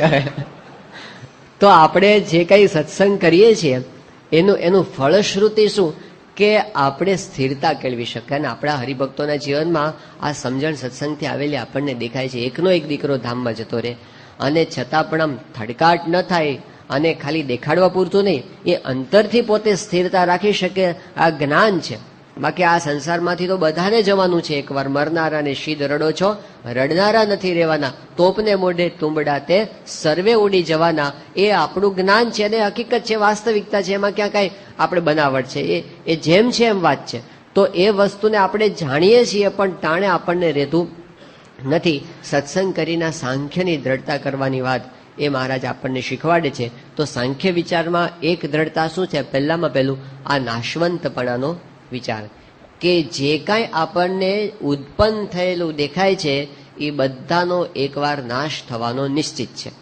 જેની ઉત્પત્તિ છે એનો વિનાશ છે. કોની કોની ઉત્પત્તિ છે, તો આપણે જે કાંઈ આંખથી જોઈએ છીએ, કાનથી સાંભળીએ છીએ, આપણે નાકથી સૂંઘીએ છીએ, જીભથી ચાખીએ છીએ કે ચામડીથી સ્પર્શ કરીએ છીએ, એ બધી વસ્તુ ઉત્પન્ન થયેલી છે. કોઈ અનાદિને આપણને આજુબાજુ દેખાતી નથી. ભગવાન અને સંતોનું સ્વરૂપ અનાદિનું છે. એ સિવાય જેટલું કાંઈ આપણે અનુભવ કરીએ છીએ ને એ બધું ઉત્પન્ન થયેલું છે, અને ઉત્પન્ન થયેલું છે એ બધાનો નાશ થવાનો છે. અને પદાર્થે નાશ થવાનો છે ને દેહે નાશ થવાનો છે. ધર્મામૃતની અંદર મહારાજે પોતે કીધું છે કે બધું જ નાશ થવાનું છે. એમણે કીધું કે જેના માટે જેનો લોભ કરે છે ને, ક્રિયતે વસ્તુનો યસ્ય લોભસ્તત ખલુ નશ્વરમ યદર્થમ ક્રિયતે તચ્ચ શરીરમ ક્ષણભંગુરમ. એમ કીધું કે જે વસ્તુનો લોભ આપણે કરીએ છીએ, કે જે વસ્તુ મેળવવાની આપણને આમ રાત દિવસ આમ તલસાટ રહ્યા કરે છે, મહારાજ કે વસ્તુ તો નાશવંત છે, પણ એ વસ્તુની જે શરીર માટે ઈચ્છા કરે છે એ શરીર પણ નાશવંત છે. વસ્તુય નાશવંત અને શરીર પણ નાશવંત. એ કઈ રહ્યું નથી કે જન્મ્યા ત્યાંથી જરૂર જાણો મરવાનું છે માથેજી, આવ્યા ત્યારે શું લાવ્યા ને શું લઈ જાવું સાથેજી. સવાર થાય ને સાંજ પડે છે દિન ઉપર દિન જાય જી, આજકાલ કરતા આવરદા જોને ઓછી થાય જી. એક જન્મે ને એક મરે છે, સ્થિર નથી કોઈ ઠરવાજી. મરી ગયા તે જન્મ ધરે ને જન્મ ધરે તે મરવાજી. મહાભારતની અંદર યક્ષ યુધિષ્ઠિરના સંવાદમાં યક્ષે પ્રશ્ન પૂછ્યો કે કાચ વાર્તિકા સમાચાર શું છે? આપણે પૂછીએ ને કેટલાકને કઈ નવા જૂની છે એવું પૂછવાની ટેવ હોય, શું નવા જૂની છે એટલે સમાચાર શું છે આપણે મળીએ ને તો એવું પૂછે ને, તો યક્ષ એવું કહે છે કે કાચ વાર્તિકા સમાચાર શું છે? અને એ વખતે યુધિષ્ઠિર સમાચાર આપે છે. એ કહે છે કે અસ્મિન મહામોહમય કટાહે, આ એક મોટું કડાયું છે. મહામોહમય એક મોટું કડાયું છે. અસ્મિન મહાકટાહે, એની અંદર કીધું કે એક મોટું કડાયું છે અને એની અંદર અસ્મિન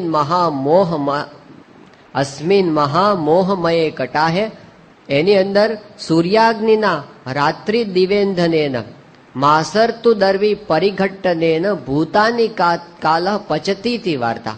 આ એક મોટું એક કડાયું છે, એની અંદર છે ને એક કાળરૂપી રસોયો છે, અને કાળરૂપી રસોયો એના હાથની અંદર માંસ અને ઋતુ નામનો એક મોટો કડછો છે, આપણે પેલો તાવેથો કહીએ ને એ તાવેથો છે એની પાસે.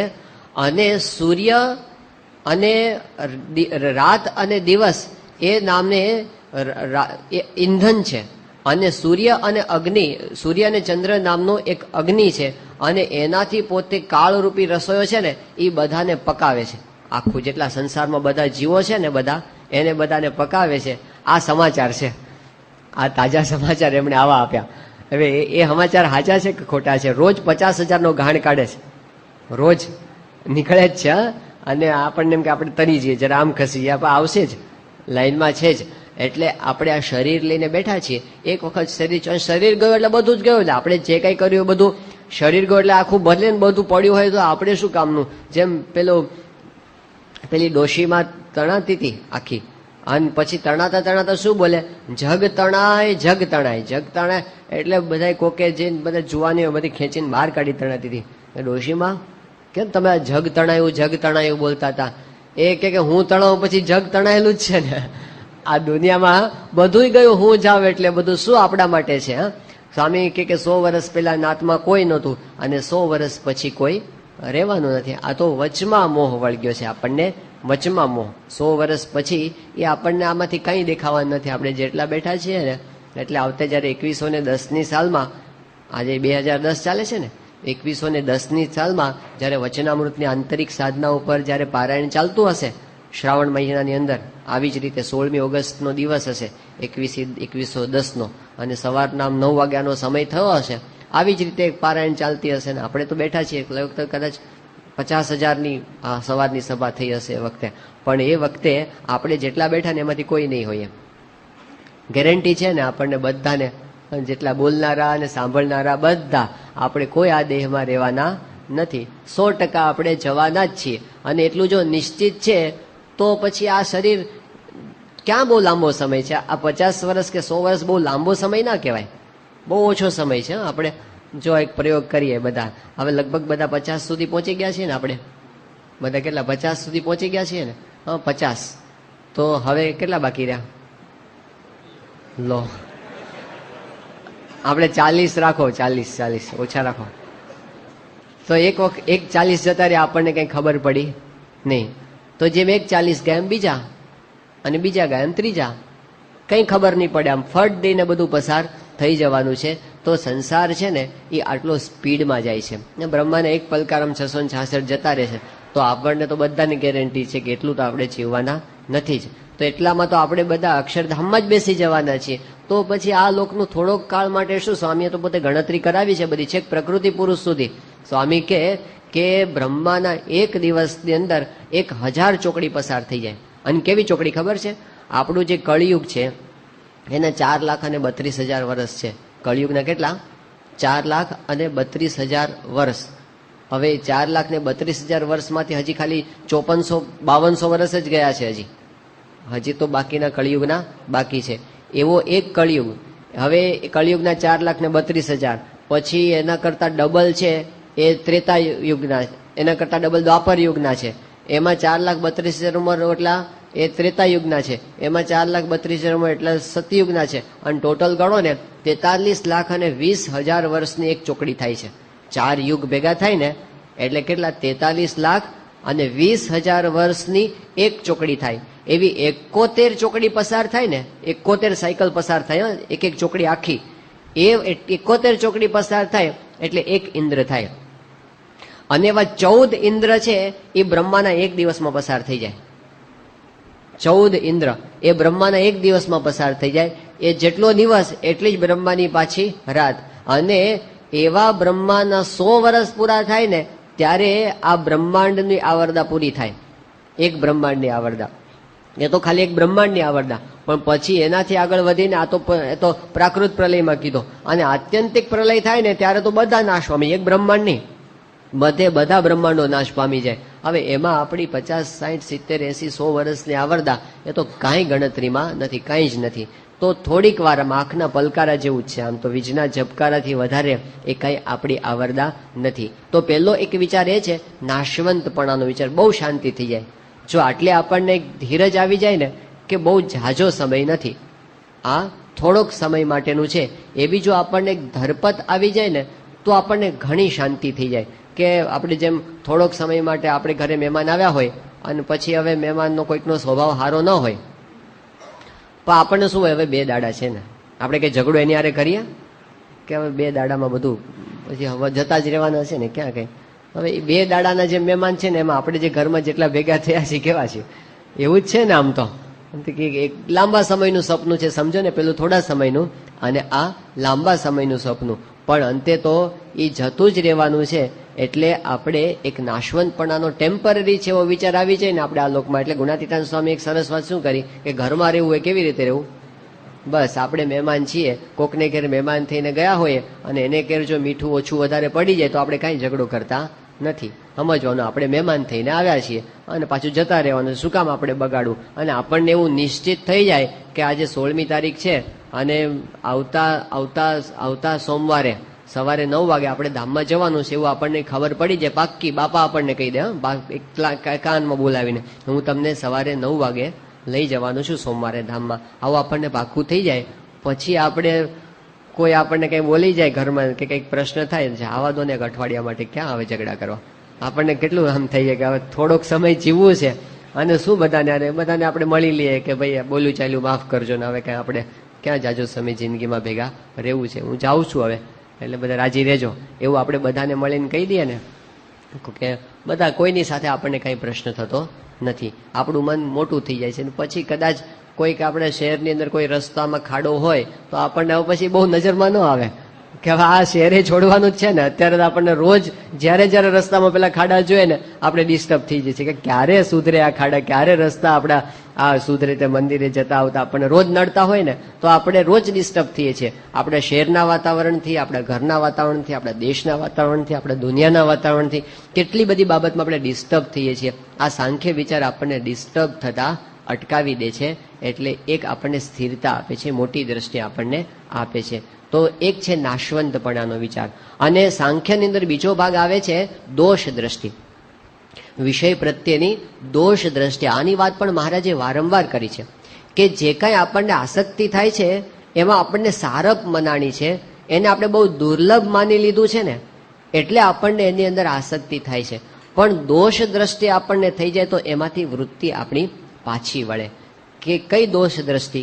તો એક તો એ કે આપણને જે વિષયમાં સુખ મનાયું છે, આ પંચ વિષયમાં સુખ મનાયું છે, આ જગતમાં સુખ મનાયું છે, માન મોટપમાં સુખ મનાયું છે, તો મહારાજ કે એવું સમજવું કે એના થકી કોઈ દિવસ તૃપ્તિ થઈ નથી અને થવાની પણ નથી. મધ્યનું 47મું વચનામૃત. પાતાળ સુધી પૃથ્વી ફાટી છે એ ભરવાથી કોઈ દિવસ ભરાવાની નથી. તો આપણે કદાચ થોડુંક હવે અત્યાર સુધી ભોગવ્યું છે, આપણને ક્યાં સંતોષ થયો છે? ક્યાં આપણે જિંદગીમાં કેટલો બધો આપણે આઈસ્ક્રીમ એ ખાધો ને ઘણું બધું હર્યા ને ફર્યા ને જોયું ને ભોગવ્યું ને, પણ આપણને કાંઈ એનાથી આમ તૃપ્તિ થઈ કે બસ હવે તો આપણે પરિપૂર્ણ થઈ ગયા, પૂર્ણકામ થઈ ગયા, ધન્ય થઈ ગયા, એવું તો કાંઈ થયું નથી. ખાલી ને ખાલી જ આપણે રહ્યા છીએ. તો વિષય સુખથી કોઈ દિવસ તૃપ્તિ થઈ નથી. યયાતિ રાજાએ 1000 વર્ષ સુધી વિષય ભોગવ્યા અને પછી કીધું કે યત પૃથિવ્યામ વ્રીહિયવમ હિરણ્યમ પશવ સ્ત્રીય, આ પૃથ્વીની અંદર જેટલું કાંઈ સોનું છે, જેટલા કાંઈ પશુઓ છે, જેટલી કાંઈ સ્ત્રીઓ છે, જેટલું કાંઈ બીજું બધું માન મોટપ વગેરે છે, એ બધું ન દુહ્યંતી મનઃ પ્રીતિમ, એક બધું ભેગું થાય ને તો પણ પુંસઃ કામ હતસ્ય, જે કામથી હણાયેલો પુરુષ છે, જે વાસનાથી હણાયેલો પુરુષ છે, એ આ બધું ભેગું થાય ને તો પણ એના મનને સુખી કરી શકે એમ નથી. અધૂરપ અધૂરપ અધૂરપ ને અધૂરપ જ રહે, એમાં દુઃખી જ થવાનું, જાતે જ આપણે દુઃખી થવાનું. જ્યાં સુધી આપણે એની પાછળ દોટ મૂકી છે ને, તૃષ્ણા નામ મનુષ્યાણામ કાચિદ આશ્ચર્ય શૃંખલા યયા બધા પ્રધાવંતી મુક્તાસ્તિષ્ઠંતી પંગુવત. આશા નામની, તૃષ્ણા નામની એક એવી વિચિત્ર સાંકળ છે કે એનાથી જે બંધાયેલા છે એ દોડ્યા કરે છે. સાધારણ રીતે કેવું હોય, સાંકળથી જે બંધાયેલા હોય ને એ ઉભા રહે, અને સાંકળથી જે છૂટા હોય ને એ દોડતા હોય. પણ આ તૃષ્ણા નામની સાંકળ એવી વિચિત્ર છે કે એનાથી જે બંધાયેલા છે ને એ દોડાદોડ કરે છે, અને એ સાંકળમાંથી જે છૂટી ગયા છે ને એ સ્થિર થઈને ઊભા છે. એટલે દોડાવે છે આપણને કે હજી વધારે હજી વધારે. પેલા ટોલ્સ્ટોયની વાર્તા છે ને, ટોલ્સ્ટોયની વાર્તા છે કે એક માણસને રાજા તરફથી ઇનામ મળ્યું કે આખા દિવસમાં તું જેટલું દોડીને આવે ને એટલી જમીન તારી પોતાની. હા, પછી દોડ્યો પોતે સવારથી બપોર સુધી દોડવાનું હતું, પછી પાછા આવવાનું હતું સાંજ સુધીમાં, રાઉન્ડ પૂરું કરવાનું હતું. પણ એણે તો કીધું હજી થોડું વધારે દોડી લઈએ, હજી વધારે દોડી લઈએ, હજી વધારે. તે વધારે 1 કલાક ને બપોરે 2 વાગ્યા, 2:30 વાગ્યા, પછી કે હવે તો પાછા ફરવું જ પડશે. અને એણે હાંફી ગયો તો, ખાધું નહોતું, પીધું નહોતું, ભૂખ્યો ને તરસ્યો, વધારે જમીન વધારે જમીન વધારે જમીન, અને પોતે દોડી દોડી દોડી દોડીને પાછો આવ્યો તો આમ 3 ફૂટ દૂર હતો અને પડ્યો. અને પડ્યો તે પડ્યો, પછી ઊભો થયો નહીં. એ રાજા કે આને ખાલી 3.5 ફૂટ જમીનની જરૂર હતી એની કબર બનાવવા માટે, એનાથી વધારે જમીનની એને જરૂર હતી નહીં. એ આખી જિંદગી દોડ્યો દોડ્યો દોડ્યો, પણ કાંઈ શું રહ્યું એનું? એટલે પૃથ્વીની ઉપર આ જમીન માટે અનેક યુદ્ધો થયા, અનેક ઝઘડાઓ થયા, અનેક કુટુંબની અંદર વિખવાદો થયા, પણ આ જમીન કોઈની થઈ છે હજી સુધી? જમીને બધાને પોતાના બનાવી લીધા, સમજાણું? બધા એમાં સમાઈ ગયા, પણ આ ભૂમિ કોઈની થઈ નથી. બધા એના થઈ ગયા તો ગમે એટલું આપણે કરશું ને તો પણ શું આપણી સાથે પછી રહેવાનું છે? કંઈ આપણી સાથે રહેવાનું નથી. તો એક તો તૃપ્તિ થઈ નથી, અને એનાથી કોઈ દિવસ તૃપ્તિ થવા નથી. આ દોષ દ્રષ્ટિ. બીજી દોષ દ્રષ્ટિ શું? મહારાજ કે વસ્તુ વિચાર કરવો. વસ્તુ વિચાર, વસ્તુ વિચાર એટલે શું? કે વિષયના એક્ઝેક્ટ સ્વરૂપનો વિચાર કરવો. સારંગપુરના 12મા વચનામૃતમાં મહારાજે કીધું કે જે પદાર્થ સામે દ્રષ્ટિ જાય એ પદાર્થના આકારે વિચાર કરવો, અને દ્રષ્ટાના આકારે પણ વિચાર કરવો. પદાર્થના આકારે એટલે શું? તો જે કાંઈ આપણને દેખાય છે, કોઈ વ્યક્તિ દેખાય કે કોઈ વસ્તુ દેખાય, તો એ છે શું? તો સ્વામીએ કીધું કે પદાર્થનો વિચાર કરવો એ આદિ અંત્યનો વિચાર કરો, મધ્યમાં ન જોવું, આદિ અંત્યમાં. એટલે પહેલા શું હતું ને પછી શું છે? પહેલા ધૂળ હતી ને પછી ધૂળ છે. કોઈ પણ વસ્તુમાં જશું ને આપણે એનું એનાલિસિસ કરવાનું બરાબર, પૃથક્કરણ બરાબર કરવાનું, પાક્કું પૃથક્કરણ. તો શું થાય કે પેલા પણ કાંઈ હતું નહીં અને પછી પણ કાંઈ રહેવાનું નથી. મહારાજે સુરા ખાચરની વાત સામે કરીશ વાતોમાં. સુરા ખાચરને મહારાજે કાન દેખાડ્યો, તે ઉલટી થઈ ગઈ એને. એટલે એમને એવી દ્રષ્ટિ આપી કે કાનની આંતરિક રચના શું છે આમ એક્ઝેક્ટ બતાવ્યું. તો એવું બધું આમ ખદબદતું ને એવું બધું એને દેખાયો ને, સુરા ખાચરને ઉલટી થઈ ગઈ. તે આ શરીર એ છે શું? ચામડી ઉપર મઢેલી છે, પણ અંદર મહારાજ કે 9 દ્વારે નરક જરે છે. એ જે કાંઈ આપણને મોહ થતો હોય ને એ છે શું બધું? એમાં આદિ અને અંત્ય જુઓ તો અંતે અંદર કાંઈ જ નથી. એ તો મળ વિષ્ટાને એનું જ ભરેલું છે. આપણી પાસે જો એક્સરે દ્રષ્ટિ આવી જાય ને, જેમ આપણે આ દ્રષ્ટિ જોઈએ છે, આપણી પાસે એક્સરે દ્રષ્ટિ આવી જાય ને તો શું દેખાય ખબર છે? આમ જે જો તે બધા હાડપિંજર હાડપિંજર હાડપિંજર જ દેખાય, બીજું કાંઈ. અને એ જ છે ને, સાચું તો એ જ છે. આપણે પેલા ફોટા મઢાવીને મૂકીએ છીએ આમ, આપણે આમ પેલા કેમેરાથી પાડેલા, પણ હવે એવું એક કરવા જેવું છે કે એક્સરેના ફોટા મઢાવીને મૂકીએ. આપણે એક્સરેથી બધાના ફોટા પડાવીને આપણે મૂકીએ તો છે કાંઈ એમાં માલ બનાવ્યું? પણ સાચું તો એ જ છે, અંદરનું. આ તો બધું ઉપરનું છે. વાસ્તવિક ફોટો તો એ આપણે મૂકવો જોઈએ, આપણો પોતાનો અને બીજાનો, બધાનો, જેને આપણને લાગતો હોય કે આ બહુ આમ બહુ રૂપ છે ને બધું એ જ છે. અંદર કાંઈ માંસ, મજ્જા અને વિષ્ટા સિવાય બીજું કાંઈ નહીં. અને ગુણાતીતાનંદ સ્વામીએ અને ધર્મામૃતની અંદર વાતોમાં લખ્યું કે રાજાનો દેહ હોય ને, રાજાનો દેહ, તો પણ અંતે એની 3 ગતિ થાય છે. કાં તો કૃમિ થાય, કાં તો વિષ્ટા થાય, કાં તો ભસ્મ થાય. 3ની બહાર ચોથી ગતિ નથી. કાં તો કૃમિ થાય. કૃમિ એટલે કઈ રીતે કે કોકનું શરીર છે એ આમ પડ્યું રહે તો સડી સડીને શું થાય? કૃમિ થાય. કાં તો કોક પશુ ખાઈ જાય તો શું થાય? વિષ્ટા થાય. આ જ શરીરમાંથી વિષ્ટા થાય. અને કાં તો શું થાય? બાળી નાખે તો ભસ્મ થાય. કૃમિ, વિષ્ટા અને ભસ્મ એ વિના બીજું કાંઈ આ શરીરનું થવાનું નથી. એટલે અંત્યનો વિચાર કરવો એટલે કોઈ પણ વસ્તુ આપણને દેખાય તો આપણે 50 વર્ષ પછી જોવું તો 3માંથી એક દેખાશે, કૃમિ, વિષ્ટા અને ભસ્મ. એ સિવાય કાંઈ એની અંદર નથી. આ સાંખ્ય દ્રષ્ટિ છે એ મહારાજે આપણને આપી છે. તો સ્વામીએ તો બધું બહુ વિસ્તારપૂર્વક ગુણાતીતાનંદ સ્વામીના જીવન ચરિત્રમાં આવે છે. સ્વામી એક તો ધોલેરા બાજુ હતા અને સ્વામીએ જે સાંખ્યની વાતો કરી. સ્વામી કે એક ઘડો હોય અને ઘડાની અંદર બધી અઠવાડિયાની વિષ્ટા ભરો અને એની અંદર તમારો પાચ ભરો અને બધી પરુ ભરો અને લાળ ભરો ને થૂંક ભરો ને લીટ ભરો ને એ બધું અંદર ભરો તમે, અને માંસ ભરો ને મજ્જા ભરો ને હાડકા ભરો ને પછી કે એને આમ સરસ મજાનું ઉપર આમ કલર કરો અને આમ ડેકોરેશન કરીને પછી ઘરમાં રાખવાનું મન થાય ને. એ કે એ જ છે ને, તમે જે કહો છો એ બધું આના સિવાય છે શું? કે આ જ બધું અંદર ભરેલું છે ને. સ્વામી એટલી બધી ભારે વાત કરી તો ધોલેરામાં તો આખી સભાને ઉલટી થઈ ગઈ. આ જયારે ગુણાતીતાનંદ સ્વામી વાત કરી હતી ને ત્યારે તો એ સાંખ્ય દ્રષ્ટિ મોટા પુરુષ આપણને વાસ્તવિકતા છે. આ કઈ આપણે અમંગળ વાતો કરતા હોય એવું કઈ નથી. આ દુનિયા એ ભ્રામક દ્રષ્ટિથી જીવે છે અને ભગવાનને સંત આપણને સાચી દ્રષ્ટિથી આપણને જીવતા શીખવાડે છે ને સુખ માટે છે. એનાથી આપણના જીવનમાં શાંતિ અને સ્થિરતાનો અનુભવ થાય છે. શ્રી સ્વામિનારાયણ ભગવાનની જય.